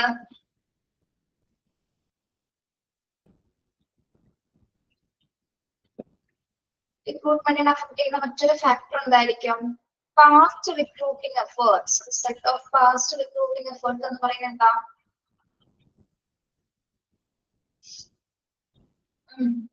ഇതായിരിക്കും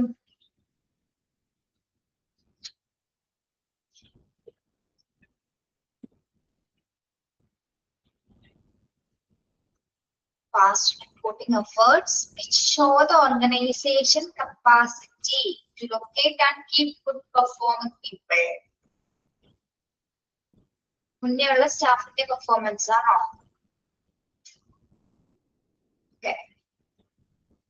അത് എന്താണെന്ന് ഈ പോയിന്റ്സ് പറയുന്നത് ഒന്ന് അടുത്ത ക്ലാസ്സിൽ പറയാം കേട്ടോ. നോക്കിക്കൊണ്ടുവരെ ഉടൻ വരെ എടുക്കുന്നുള്ളൂ കേട്ടോ. കാഴ്ചവെക്കുന്ന എംപ്ലോയിനെ അവിടെ പിടിച്ചു നിർത്താനോ? ഗുഡ് പെർഫോമൻസ് കാഴ്ചവെക്കുന്ന എംപ്ലോയീസിനെ പിടിച്ചു നിർത്തുന്നത്. ഓക്കെ, അതാണോ? കറക്റ്റ് ഒരു എക്സാക്ട് പോയിന്റ് ഉണ്ട്. എക്സാക്ട് ഒരു ഒറ്റ പോയിന്റ് ഉള്ളൂ, പോയിന്റ് പറയാൻ നമുക്ക്. അതൊന്ന് അടുത്ത ക്ലാസ്സിൽ പറഞ്ഞാൽ കേട്ടോ. ഓക്കെ, ചോദിക്കാം. ഫസ്റ്റ് തുടങ്ങുമ്പോൾ തന്നെ ക്വസ്റ്റ്യൻ ചോദിക്കാം.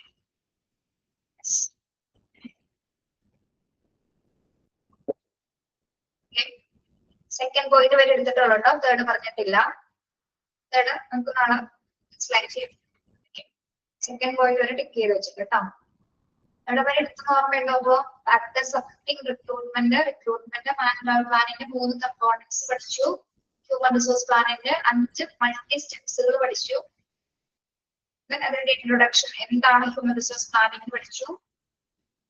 ഓർഗനൈസേഷൻ സ്ട്രക്ചർ, അതിന്റെ കോൺസെപ്റ്റ്, എന്താണ് essential characteristics of personnel policies, principles. എന്തൊക്കെ പ്രിൻസിപ്പിൾസ് ആണ് പഠിച്ചത്? പേഴ്സണൽ പോളിസിയുടെ principles, objectives and advantages.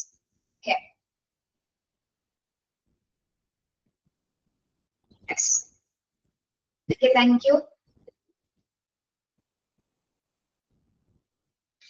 Have a nice day.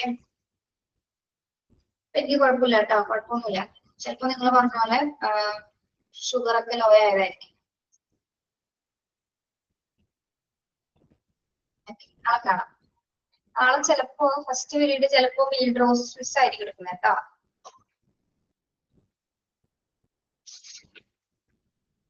Thank you. Have a nice day.